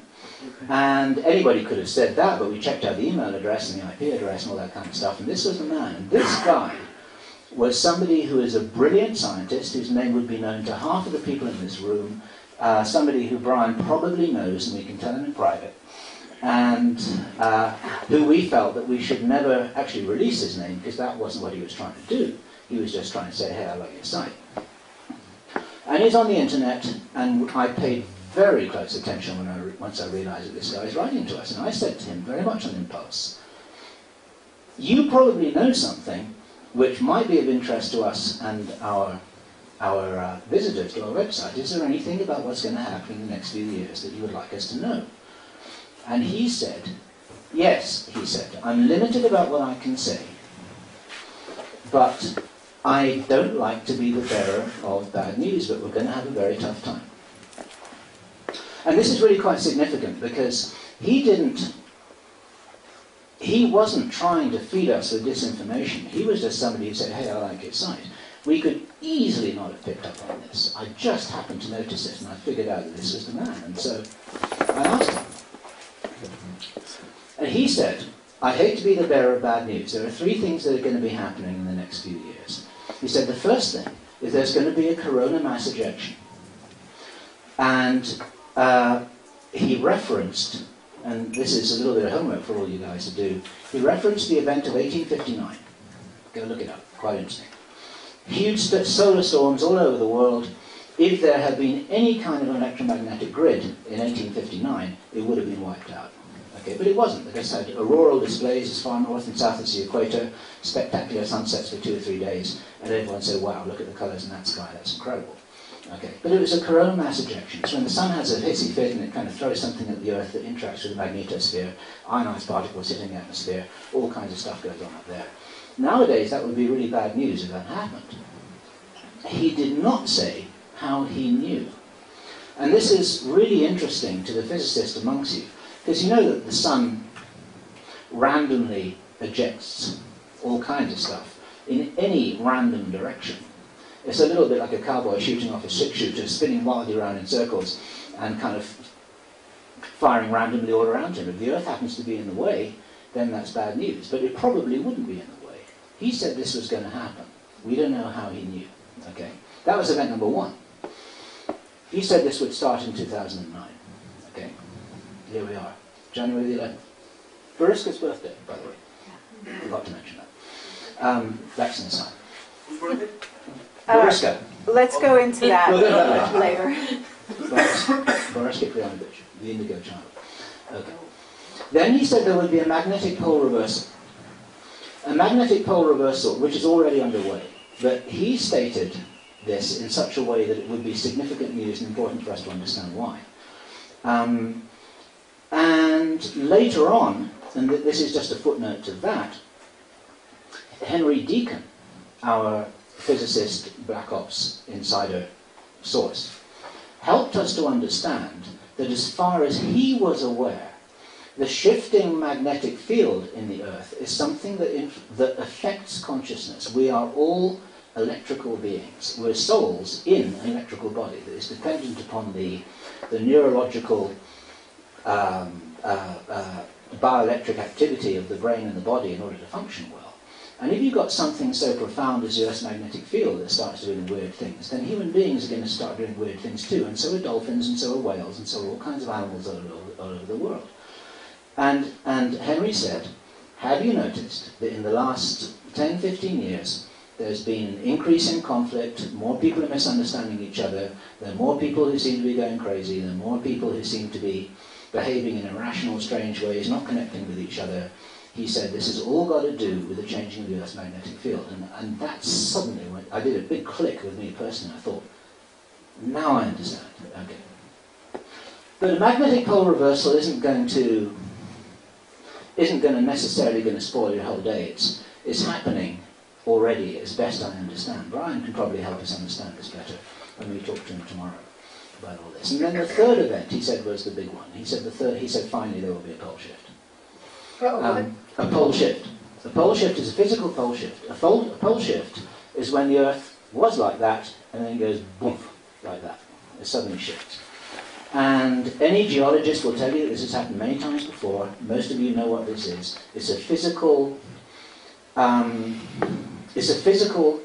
shift in the orientation of the Earth relative to its rotation around the Sun. But it causes things like tsunamis, continents shifting, going under the water, Atlantis, for example, pole shift. And what it's caused by, I'm not sure they know. But among other things, the interesting thing that is happening here is that we're telling you about a scientist who is highly, highly respected, okay, and who has suddenly been, he told us this much, asked to come on board to work for, of all places, Homeland Security. And this is a man who was published on the web, who was clearly actually sort of anti-government, was something of a rebel in his own right, was, again, still maintained his respectability because of the level of scientist that he was, or is. And so it was very valuable that he would even come back on an email like that, revealing that much. All he did was list 3 things that were going to happen, the fact that he worked for Homeland Security, and the fact that he couldn't say anything more. And that is the last, I believe, we wrote back to him, obviously, and that's the last we heard from him. Now, this is happening at the same time that we're getting the information from Dan Burish. So you see how, and Henry Deacon, and so as we pull these threads together, and these people coming from completely different directions, with completely different motivations, are coming to us with the same story. Right. So now go back to yeah. what Dan told us. Exactly. Our source here, just finally, he apologized for not being able to say more. He said that we were the first people he communicated with outside the national security community for a number of years. We took that as a great compliment and as a risk that he was taking on his own part. He said as much as he could. Going back to what Dan said, now, this guy communicated with us from memory. It was in the middle of Dan's project. It was around about the middle of 2007. Some of the whistleblowers who speak to us don't have up-to-date information. Or they hear it from a colleague of theirs. They have their own grapevines. They have their own rumour mills. They don't necessarily are coming straight from a briefing that they had that morning. Okay, so it's not necessarily up-to-date information. And just to backtrack on where we were with Dan and the story of these man-made stargates and the looking glasses needing to be decommissioned because that was what was going to cause the catastrophe, and then, wait a minute, we better check to see whether this has worked. And then they took another look using an alien device, and what they saw was that the most probable timeline was the following.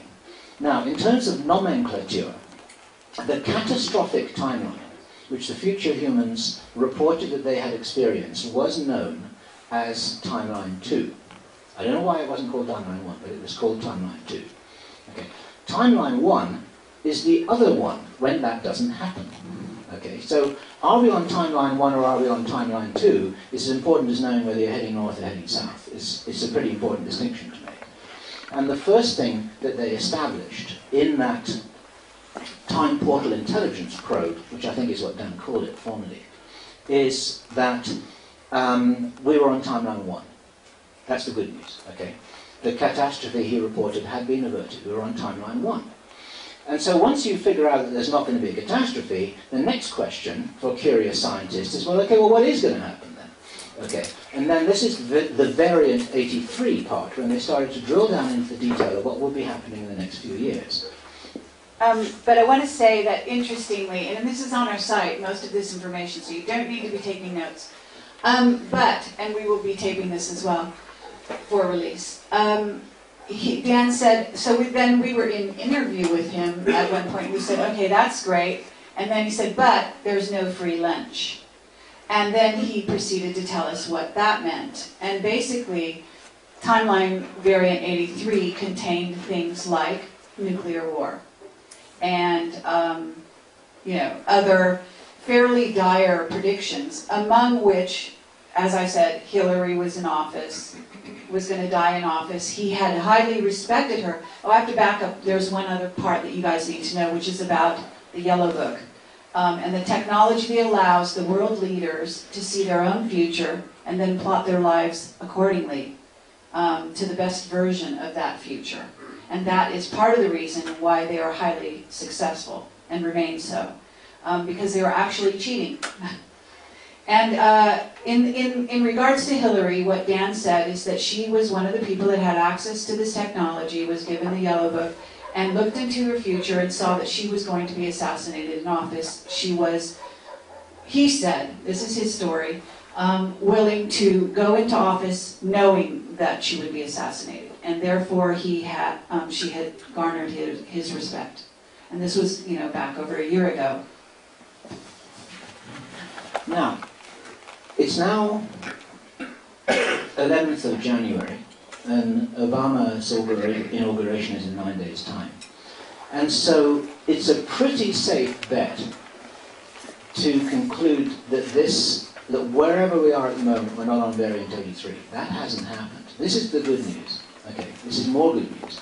And it's more good news in the sense that that package of information that was called variant 83, that was evaluated as being the most probable future visible at that time, it did contain bad news. It did contain a war against Iran that was predicted to start in October, last October. Okay, that didn't happen. There was a nuclear exchange between India and Pakistan. The jury's out. Okay, there would be a financial collapse that was triggered in that timeline by the Iran war. Well, the financial collapse is probably planned anyway. Okay, it's set off. It's a kind of controlled demolition of the economy, which was set in place long before, which most of the people here know about, and which George already spoke about extensively yesterday. And he said that that in this war that was seen, it would last through until 2010. Russia and China would become involved, and it was all pretty bad news. And based on that reality, Vilcabamba sounds like a pretty good place to be, and we're actually marching in step with what George said. But Hillary is not the president. The war with Iran did not happen in October. We are not on that timeline. And if we're not on that timeline, it means that we don't know what's going to happen next. If we do not know, it is not known. We haven't spoken to anyone who does know. And if I had been a betting man, I would have placed quite a lot of money in a black kind of way, as it were.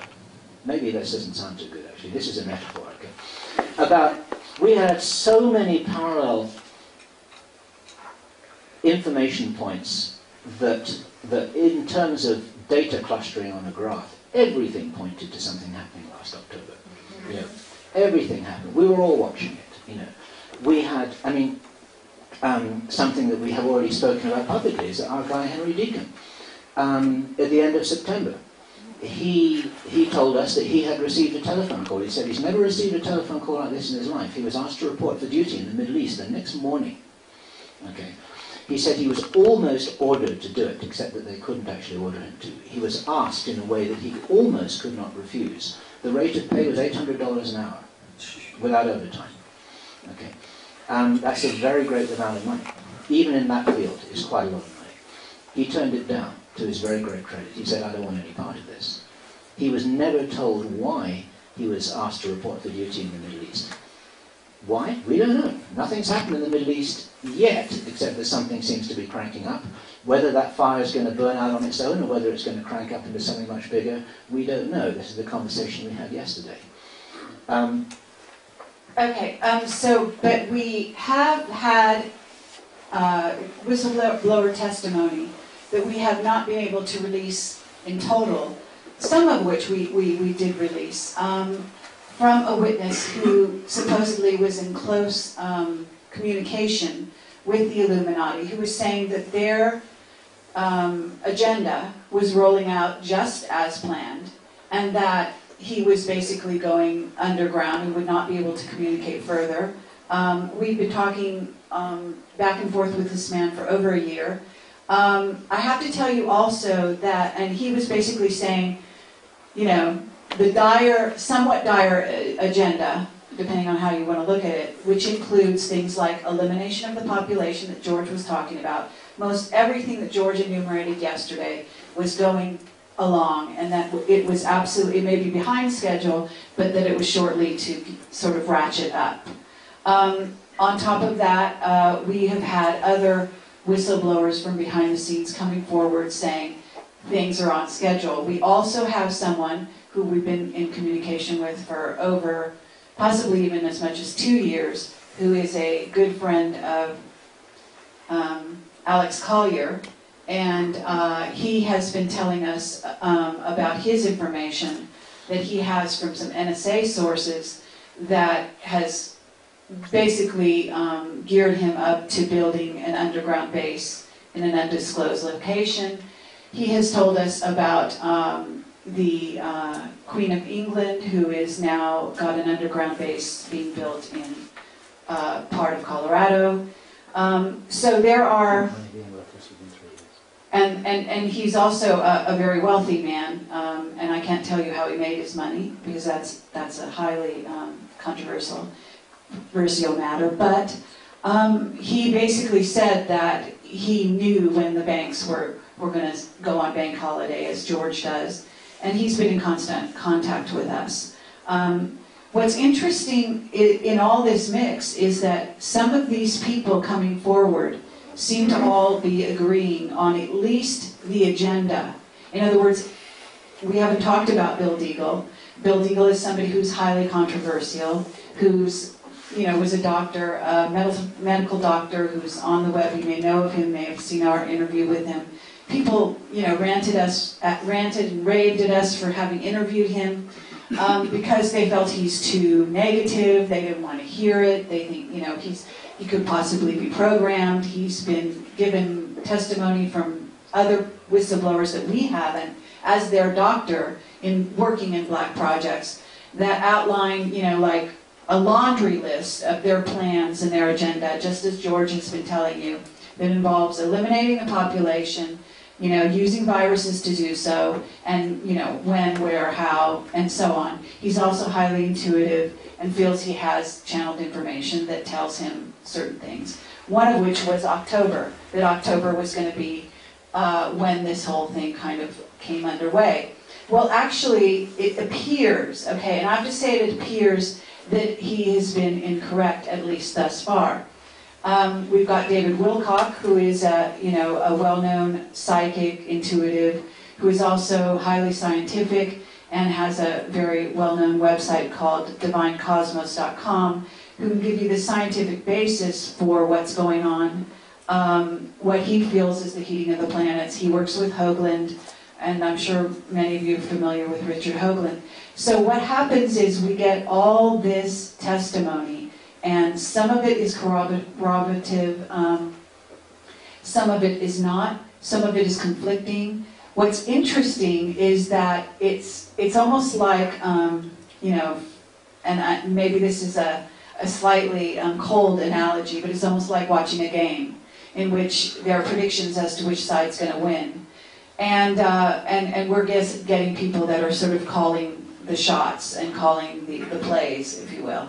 But I have to say that when it appears that something hasn't happened, for example, in October, there are a number of reasons why that might be the case.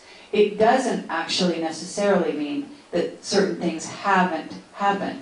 It could mean that these viruses have been put in place. It could mean that they've been activated. It could mean they're not showing up yet. It could mean we need another 6 months to see that. If you talk to Bill Deagle, that's probably what he'll say. On the other hand, it could mean the White House hats in the government, and this is a very important part of it, have been successful. There has been, from what I understand, even in the last year, something of a coup in our government in the United States, which is not necessarily, Obama is the front man, and he was long prophesied to be, or planned to be, the leader at this time. However, there is reason to believe that there are people, part of which is Majestic 12, from our understanding with Dan and Marcy, that are working and are white hats and don't want to see the elimination of the population. Some of the Majestic 12 are absolutely part of the Illuminati, and they do want to see these things happen. So you've got fighting in the ranks, and the fact that we're up here telling you all of this is testimony to the fact, from if you talk to Jake Simpson, if you talk to Dan Burish, that we have people or friends in high places that are allowing us to do so because they're actually white hats. So it's a really important ingredient in all of what we're saying.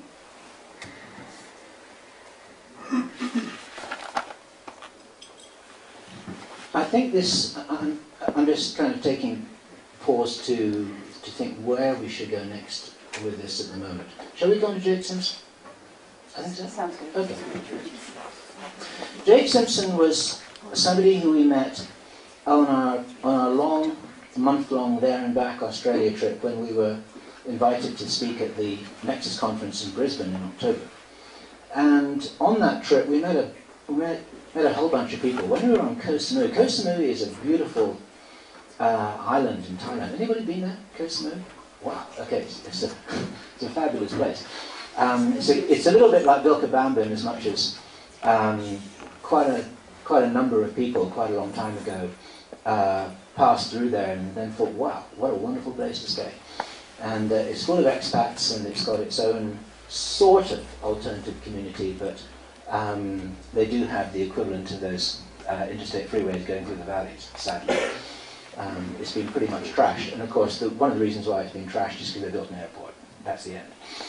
You don't want that. Yeah. No. Anyway, beside the point, Koh Samui, there we were.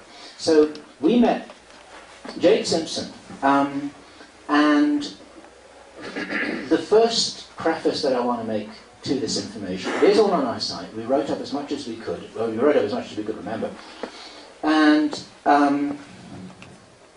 we spent 3 days, or maybe it was even 4 days, with this man and his family and his children. And he's a delightful, brave man. One of the first things he said to us was that when he first encountered our information, he wasn't sure if we were real or not, unquote. He used his own intelligence gathering context to check us out. He looked me in the eye, he said, I checked you out, he said, I know everything about your life, you've got nothing to worry about. He said, it's all cool. He said, I know that you've been telling the truth. And then the other thing he said, the next thing he said was, anyone else who's ever tried to do exactly what you're doing is being killed. He said, so I really admire your courage. And this guy's a warrior, okay, in the Jedi tradition. He's quite a remarkable man. And that was a very high compliment from him, that he should be respecting our courage. And just to loop back into what we were talking about earlier on when we first started before lunch, we're not standing up here trying to be courageous. We're just having fun and doing what happens naturally, and we're just saying, well, this is who we are, and we've got nothing to hide, and it's the Bill and Kerry show, and so on and so forth. And other people are saying, wow, you're so brave. But actually, one of the things that I think unites Kerry and myself very strongly is that I have no fear. Do you have any fear? No, I actually don't. And I'll address that briefly, so it's sort of a sidelight. But basically, the weird thing about us embarking on this journey is that we both happen to be the kind of personalities, I guess, it's a personality type, that sort of go forward in a very optimistic way, and we just don't look over our shoulder. We tend to just do what we do, and then, whatever happens, happens. So we're not paranoid. I'm not afraid at the moment, and I'm a rebel at heart, so that was easy from the beginning. And then obviously Bill wasn't afraid. So It's kind of weird that we do what we do, but we don't see it as something that would cause fear. It's more a wild, exciting adventure, I guess, if you will. What I'm not good at is, sort of a more drone-like existence in which you would have, the same thing every day, and you would be predictable in certain ways. So I think that's in our favor. And Kerry's not afraid of Majestic, the NSA, the CIA, the DIA, the DOD, or the Illuminati, but she's not good with big spiders, right? That's true. It's very funny. On a more serious note, I'm not afraid because I know I'm an immortal being. They can't kill me. They can't kill you. They can't kill any of us. That's another lie that we've been told ever since we were old enough to understand what our teachers were trying to tell us. We're not animated hunks of meat. We're immortal spiritual beings who happen to be driving these... Who happen to be driving these vehicles, as George loves to say, this road direct here. I like to say what Obi-Wan Kenobi said in Star Wars. If any of you are familiar with this a wonderful movie, all that myth, all that fact based in myth. If they kill me, I'll just be more powerful than they could ever imagine. Maybe that's why they leave me alone.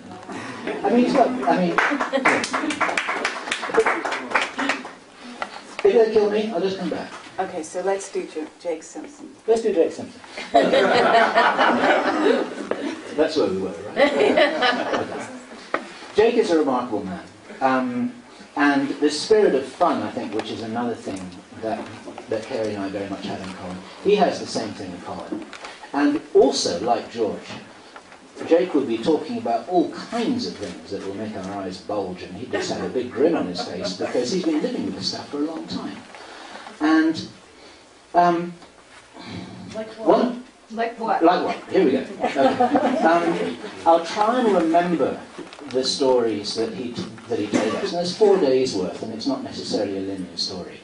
First of all, he referenced just in passing some of the information we had on our site about the creation of the Super Soldier program, as described by Duncan Finian, David Corso, and a whole load of other people who contacted us privately who were involved in that. The powers that be, the intelligence and militaries of the world, are very, very interested in enhancing the abilities of humans, and they do this in a number of different ways. One of the things that they did with Jake, interestingly enough, is they figured, for whatever reason, that it would be useful for them to enhance his cognitive ability. So they enhanced his cognitive ability, because these guys can do all kinds of things. He has a reading and comprehension speed of 80 to 100,000 words per minute. That's a lot of zeros. Okay. As a test, when he went through this program to check out of that particular training, he was given George Orwell's Animal Farm, and he was asked to read it from cover to cover in 3 minutes, and then he was tested. And he was tested like, what does it say, on the top left of page 154? He got 90%. That wasn't the highest score, but that was enough for him to be a pass. I guess that's why he wasn't in the FBI. He wasn't a 60%er, right? Yeah, okay. That was one of the first things that caught my attention, and we saw some of this remarkable ability in action when we were with him. We actually witnessed it. It was really very interesting. One of the things that would happen when we were talking with him is that he would be, for instance, we'd ask him a question, and he'd dodge the question. He'd sort of slip away from it, make a little joke, and change the subject. And then 10 minutes later, he'd answer it. And after a little while, we saw this as a pattern, and we said, well, why are you waiting for a little while before you answer this question? Why are you waiting sometimes for 10 minutes, sometimes for half an hour, sometimes till the next day, and sometimes you can answer it immediately? What's going on here? And he eventually helped us understand that what was going on was this, and this is really, really interesting. And it's just the tip of the iceberg of a whole bunch of incredible information that he told us. He said there's an artificial intelligence system that operates in hyperspace. That is how they keep track of what people are saying, if they want to. What people are saying, what they're thinking, And not only that, he said, if they wanted to find out what Julius Caesar's last words really were, they could find out. He said this is an enhancement, it's a human enhancement of alien technology, and he said this is so advanced that the ETs are not happy that we've got it, because we're not using it right. And that's what he said. And he said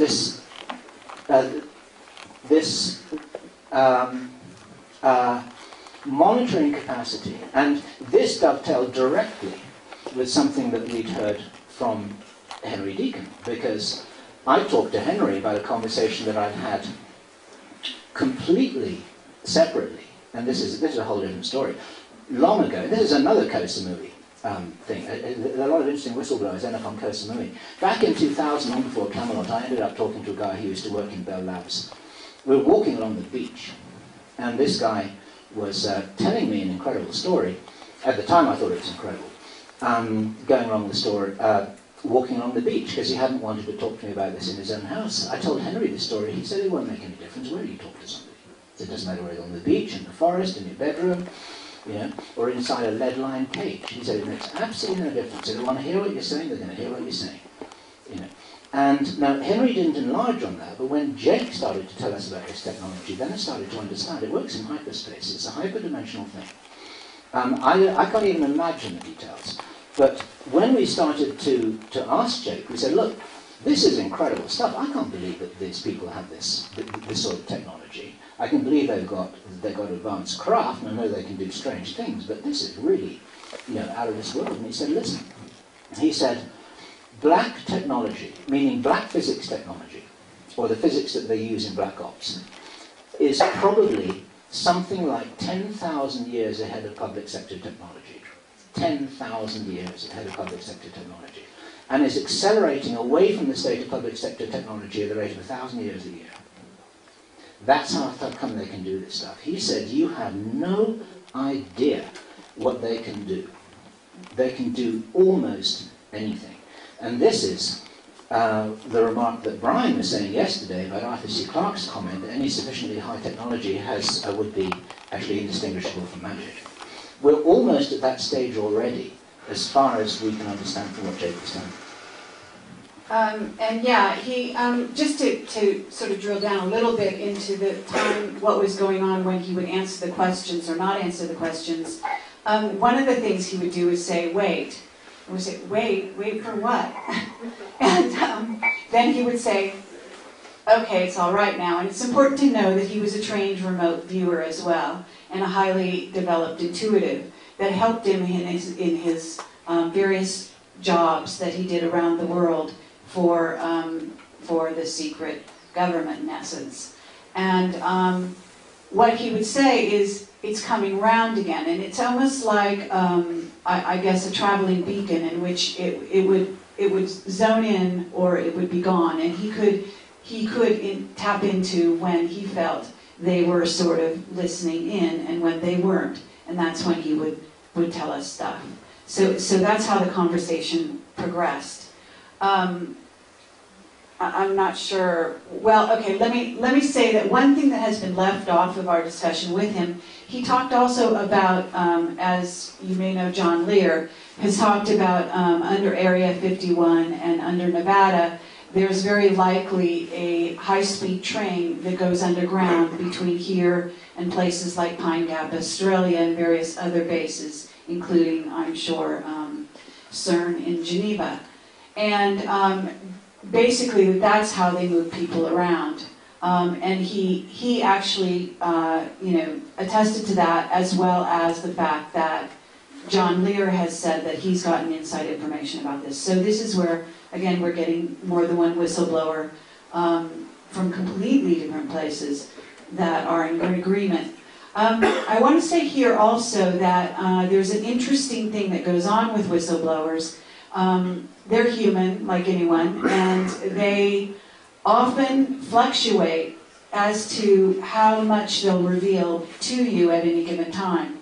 So there's a whole psychology that we've had to sort of learn by experience as we've started to interact with these people in dealing with, some days they will be able to tell you things and they will feel brave and, sort of rebellious and tell you whatever they want. And the next day they're telling you that, you know, they actually can't tell you anything. They can't talk about this, they can't talk about that, and they're worried about the safety of their family and loved ones. So it's important to know that they blow hot and cold. In the case of Henry Beacon, he's been quite an interesting witness, one of the people we've gotten to know almost maybe better than anyone, and in some ways. And he worked for Livermore Labs, he worked for places on the planet that are highly sophisticated, that have technologies that are really beyond, as Bill was talking about. He was hands-on with those technologies. He was involved in 9/11. He knows some of the planning behind it. But his level only goes to a certain point. And this is another thing about whistleblowers, and this is something else that we keep in mind when we analyze the testimony that we do get, which is they all have levels at which they have access, and their level cuts off at some point. So you cannot always know what they're telling you is the complete truth based on, as Richard Hoagland would say, there are many levels to the onion. Or the lie is different at every level. Yeah, the lie is different at every level, and that really is absolutely true. So that you will get people who say, wait a minute, there's no such thing as Majestic 12 because I didn't know about them. And in this case, that's what Henry says. He's never heard of Majestic 12. What is it? Okay, Majestic 12 is back in the Truman. Okay, the storyline goes back in the Truman administration, a group of well, basically Illuminati were given the task, scientists, engineers in mainly America, put together supposedly 12. There are photographs of who the exact people were. People like Werner Braun von. Not sure if he was in the Majestic 12. He wasn't. So no. He wasn't. No. Okay, I'm not going to argue with that. And there are various people, like even, in theory, someone like Einstein could be Majestic 12. There were people in high places in government, in military, that were assembled to handle what was considered to be the ET problem or question. And from there on, they grew and basically stopped letting presidents know in America, except as a need to know whatever they needed to know. And then the presidents really didn't have access. And this dovetails with the testimony of Dan Sherman, who is an intuitive communicator that was trained by the government, who's actually genetically engineered in his mother's womb before he was born to handle what will be, according to what he was taught by the government, a shutdown electromagnetically across the planet at some point in the future. And he wasn't told when. He's still alive. We have an interview with him. He's written a book called Above Black. Fascinating man, very buttoned down, doesn't want to reveal a lot, but he did quit the program, and then he began to be a whistleblower to tell people what was going on. He was communicating with an alien, using a computer initially, eventually not using the computer anymore. He had direct communication with that alien. And he was trained to handle a situation in which our government would not be able to communicate with each other, the powers that be, and they were going to use humans stationed around the globe to communicate for some reason with off-planet intelligences during a time when there would be no electromagnetic communication. Yeah. The exact phrase in his book Above Black is that this was in preparation for a future time when all electronic communications will be rendered useless. And he was told this 20 years ago. But as Kerry says, he wasn't told when. And the reason why we went on that little interesting detour is because this is further corroboration that the powers that be somehow knew or suspected or were trying to insure themselves against something that was coming down the line which they definitely didn't want us to know about because they felt that we couldn't handle it. Now, Going back into the Jake Simpson situation, let me just take 2 minutes to talk to Alfonso. We've got 4 minutes worth of tape left. We will have to pause just for a couple of seconds here to change tapes and things. And that's going to be coming up very soon. When we came across Jake's information, and we've only just started here, because he started talking about what was known and what might be coming, and what he was in the know about, and what preparations had been made for it. And he was telling this in such detail that we ourselves thought, back in October, we thought, you know what? We don't know if we can release this, because we started to wonder if we had a responsible duty to withhold this information, because it didn't sound good. A few months later, we're kind of thinking, well, okay, we know a little bit more. We've had a lot of telephone conversations with the guy. He is emphasizing that it is not known what's going to happen. But what he basically said is that it has been known since the Second World War, probably since the Second World War, he said. He suspects that this was the reason for Eisenhower's heart attack in 1955, shortly after his own meeting with the aliens, who were telling him something that might not all have been good news, that there was something coming at us, or relativistically speaking, we are like a ship in the solar system sailing into a storm as we go careering around the Milky Way at goodness knows what rate of speed. But we're sailing into something. Now this dovetails exactly again with what Dan Beerish reports as being told to us by future humans, that we're going to be entering an area of energetic space that the effect on the Earth is magnified by the man-made looking glasses and stargates. Jake didn't know about the man-made looking glasses and stargates, but he said his metaphor was, and the words that he used was, there is a wave coming. There is a wave coming.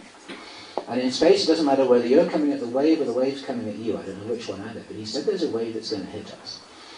And when we said when, he said, as far as he understands, it's not 2012, it's later.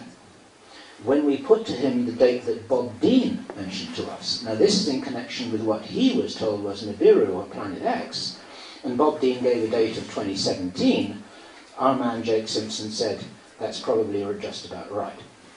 That's good news, because maybe we've got a few more years. Dan Beerish never said 2012, Dan Beerish would only say round about now. And Jake told us, how are we doing? We may not be the same on all three cameras. So why don't we change them now? Why don't we change them now, and then we'll just pause at that dramatic point, Take a and then short break. we'll carry on talking about what. So just to reiterate that for those of you that are in conversation moving around, we're going to take a half hour. We have 1 hour left with Camelot, and half hour of that we're going to dedicate to questions from the audience. We're going to also allow for around 15 minutes for Miriam to speak, and she is going to join a panel at the very end. And then we have 15 minutes left to just wrap up what we've been telling you, so that to continue on a little bit more with Jake Simpson, and then wrap things up as closely as we can. Ready to go?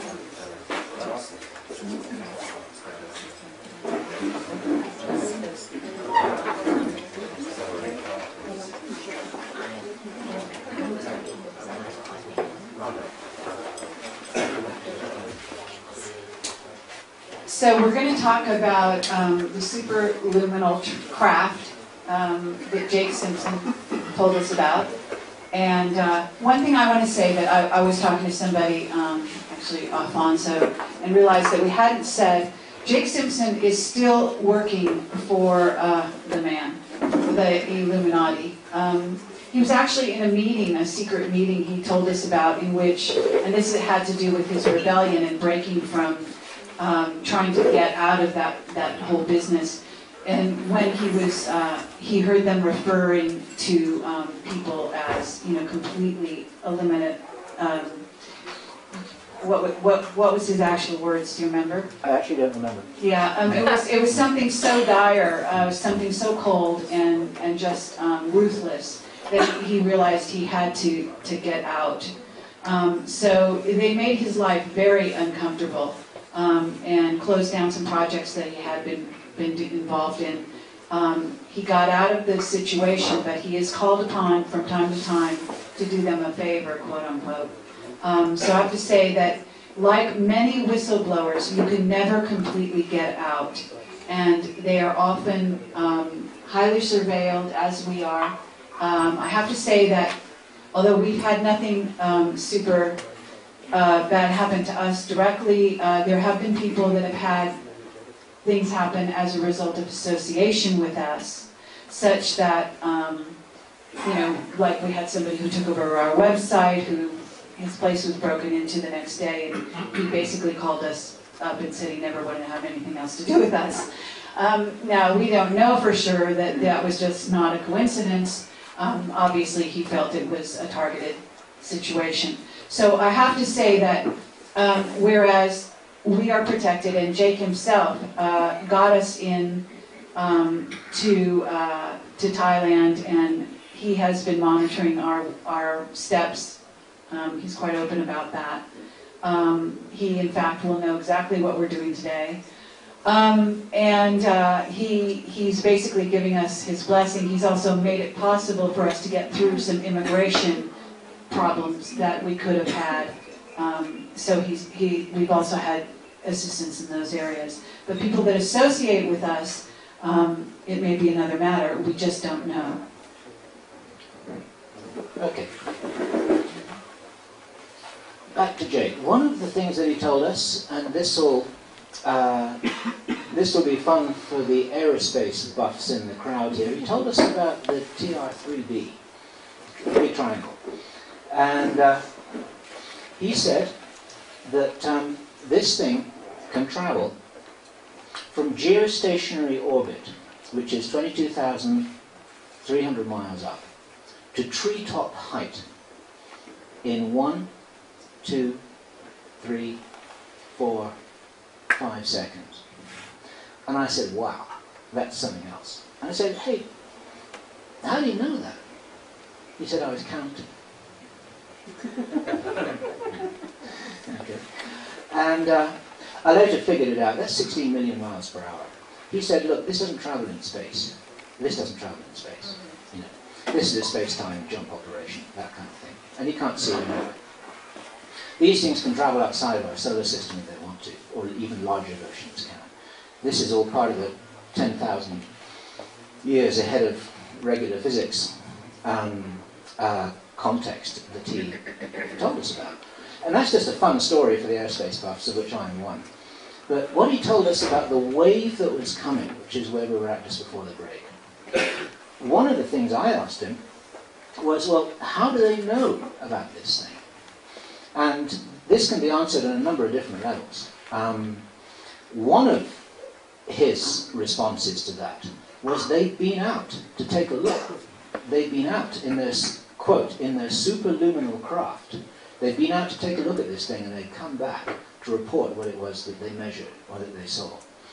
And that impressed me. It's a very straightforward, matter-of-fact answer. It's actually, well, yeah, you know, if you're sitting in Florida and there's a storm coming in, there's a hurricane coming in, then maybe you go out and take a look and see where it is, and then you come back and you say, you know what, it's going to be here in 3 days. Now, he did not know, this is to repeat what we said before, he didn't know when this thing was coming, and he didn't know what would happen when it did come, and it's very, very important to stress that he said that nobody knows what's going to happen. The ETs don't know. He said it could be just a puff of wind and then it's all over, you know. Or he said, you know, it could be, he's the only other person that we have come across who said exactly what George Green said about the 400-mile-an-hour winds. He said exactly the same thing. He said this is the kind of thing that could occur. Whether it will occur or not is a completely different matter. And what Jake was saying was being done about this was something that was not news to us or will be news to anyone in this room. He said that ever since they found out about this stuff, which is pretty much around about the Second World War, the military have been doing what it is that they do best, which is they dig in and start being defensive.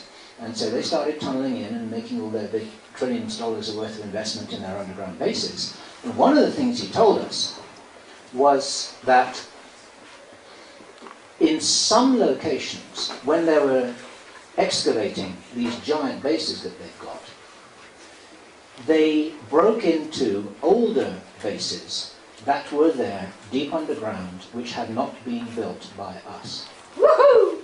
Oh yeah.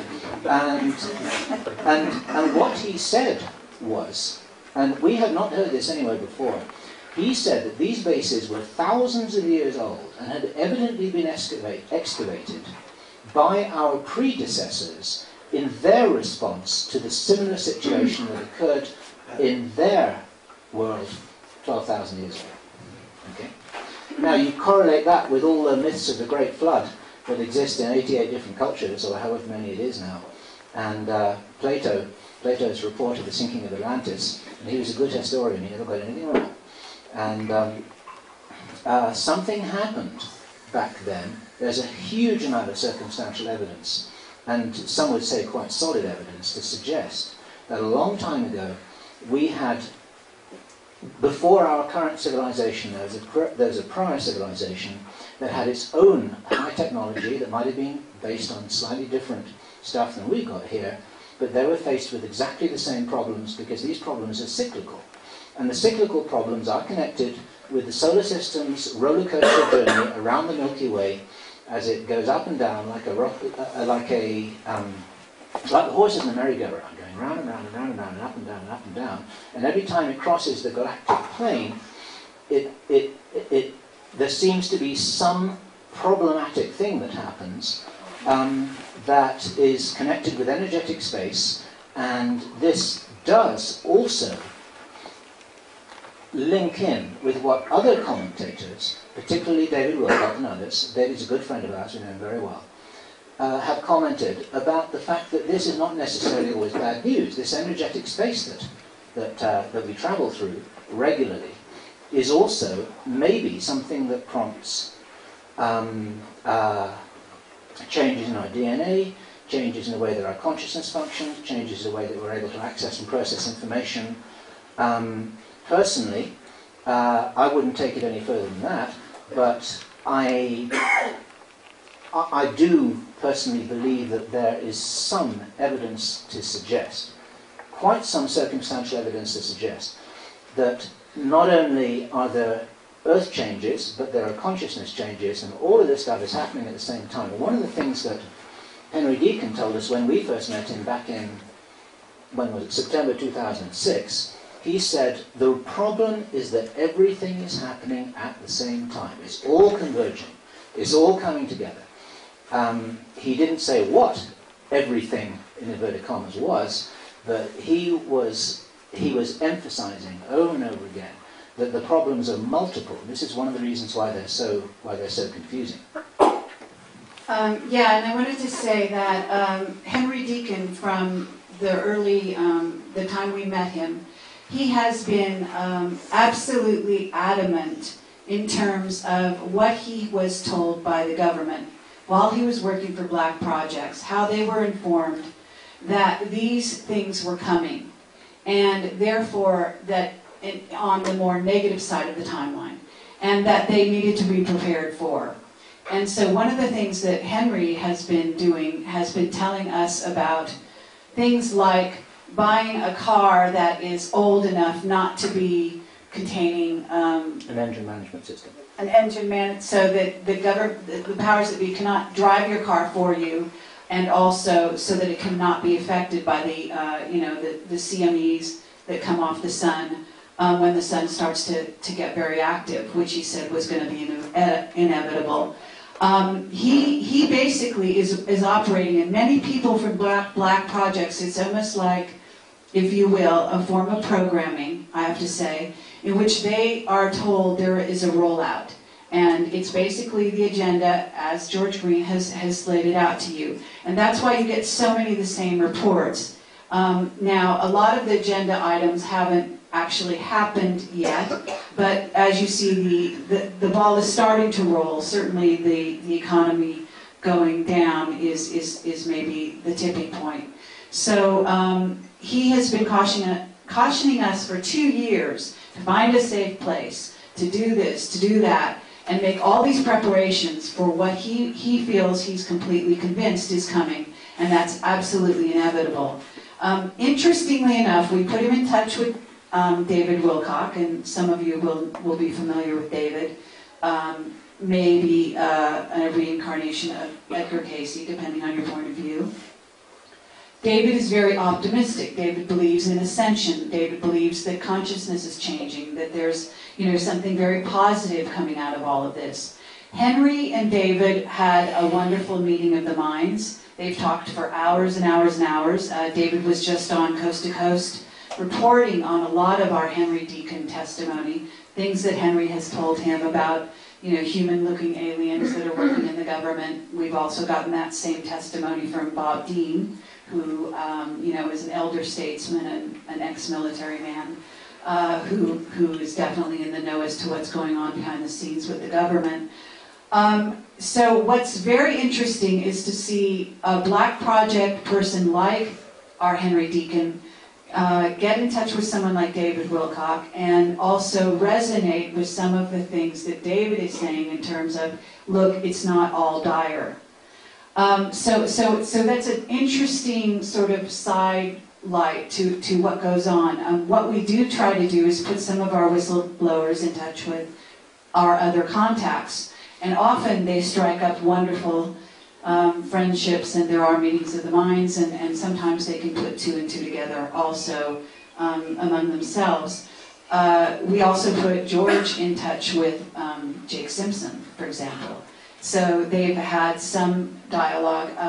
Jake, for example, resonates very strongly with everything George is saying, and wants to, sort of go further along that line with George, because George is very instrumental in sort of making plans for what can we do? If all of this is coming, what can we do? And that's actually the next step that we want to talk about before we open up for questions. We created another website. It's called projectavalon.net a few months ago. It has a forum in which what our objective was to, once we stated the problem with Camelot and described the problem, what we wanted to do was create solutions, or possible solutions, and connect people so that they could find safe places if they felt that was necessary. So again, Project Avalon is set up to do that, and I mentioned it before. Do you want to talk about it in general in any way? Yeah, it was inspired really by our interview with George Green that I think was dated last April, and we were so struck by his ground crew messages that and it resonated with us so strongly. The message of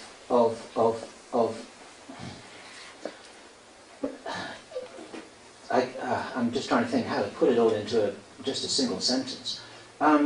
It's a message of hope against a backdrop of bad news, if you like. In other words, we can do something about it, but we have to start now, and we have to connect with people, we have to work together, we have to form communities, we have to be smart, we have to be informed, and then we're in with a chance. Now, to me, that sounds like the kind of thing that a coach would say before an important game. That's the kind of thing that would get me motivated to play my best.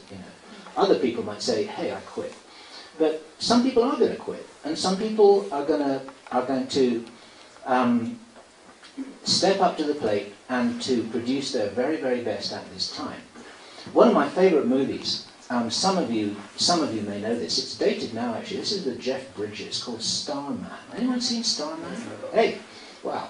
Okay, I love that.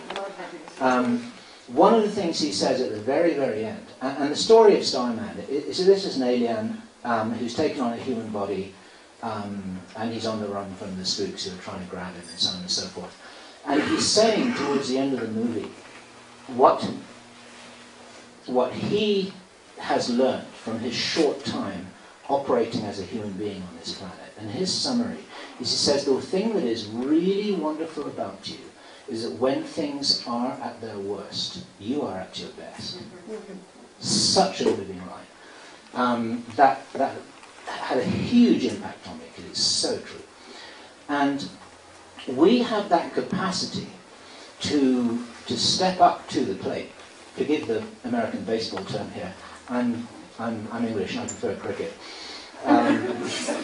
But there's, it's got something to do with rising to the occasion. It's got something to do with responding to the challenge, and we can do this. Talk about Avalon. No. You want me to talk about it? Okay, right. So it's about connecting with people. We'll open it for questions. Yeah, it's about connecting with people. It's about synergy. It's about the fact that individually we may fall, but together we may stand. You know, and there are groups that are forming all over the world. We called this what George has called in his wonderful little book. Where is it? We don't have it. No. Messages for the ground crew. You are the ground crew. We are the ground crew. Anyone else who's paying attention to what's going on here are the ground crew. And the message essentially is that the ground crew need to work together, they need to connect together, they need to form communities. Now, a community isn't necessarily just a little group of people at the end of a muddy road halfway up a mountain in Vilcabamba growing their own vegetables and hoping for the best. That's not necessarily what a community is. You know, now, that was a little flip, and I didn't mean it that way. But a community can also be a street. It can be the people in your apartment. It can be people who are connected with each other who meet regularly within the city. You don't have to relocate to Vilcabamba in order to operate. Somebody, are they in this room? The person who said to me that they had been really worried about this, about where to go and what to do and what action to take and what country should they be in and what community should they join. And on the Avalon Forum, when this was being debated, one of the messages that they got that changed their whole outlook was, it's not where you are, it's what you are. Okay. And that person who reported that wonderful story to me, yeah, beautiful. Did I tell that right? That's it. That's it. Okay. And there are other versions of that. It's not necessarily a question of how many gold coins you've got in your pocket and whether you know how to grow vegetables. It's not about that. It's about your relationships with people. It's about whether you can make things work, whether you can form teams with people, whether your response to a crisis is, oh my God, what am I going to do for myself? Or, oh my God, what am I going to do about everyone else? One of the stories which I love, which is inspiring, I believe this was told in a wonderful book that inspired me a long time ago called The Holographic Universe by Michael Talbot. Who's read that? A lot of you, I'm sure. Do you remember the story that he told about the research that had been done in the miracles that had taken place at Lourdes? And because some people do receive miraculous curing at Lourdes. And a bunch of psychologists started to interview people who had received these healings, and some people who hadn't, because it was useful to know how come it works sometimes and how come it doesn't work at other times. What they found out was that the people who had received healings were the people who had prayed for a healing for somebody else. Okay? Isn't that a wonderful story? And the lovely catch-22 about that is you can't fake that, you see. Groucho Marx once said, honesty and integrity make the world go round, and if you can fake that, you've got it made. Okay. You can't fake a prayer that someone else will get healed, hoping that you're going to get the benefit. It doesn't work that way. It's got to be real, you see. And it's that lifting of ourselves up to be the highest and the best that we can be, so that we're not going into this situation thinking, how can I save my own situation? You're going in there saying, what can I do that's best for the human race? What can I do that's best for everyone around me? And if we do that, if all of us do that, if enough of us do that around the world at the same time, this is what's going to save the situation in my own estimation. It's not a matter of sitting in power spots and meditating and doing, it's not a question of ritual activity. It's a question of intentional action that's coming from the very highest place within inside you. And for those of you who are asking yourself and asking other people, what can I do, what can I do? Do what we did a long time ago in our naivety, in our ignorance. We just started something not knowing where it was going to go, but we just started by taking that first step. We didn't know where it was going to go. But you do what you can do by taking that first step. Whatever you can do, do it. It doesn't really matter. Talk to someone in the bus, talk to someone in the plane. Start writing letters to people. Open up a website. Start contributing to the Avalon Forum. Do whatever you can do. You know what you can do. We don't. And so, but it's intentional action coming from the highest place of contribution. That's what's going to get us out of this mess. And timelines can be changed. It's not fixed. It's not determined. No one knows what's going to happen. And this is good news that no one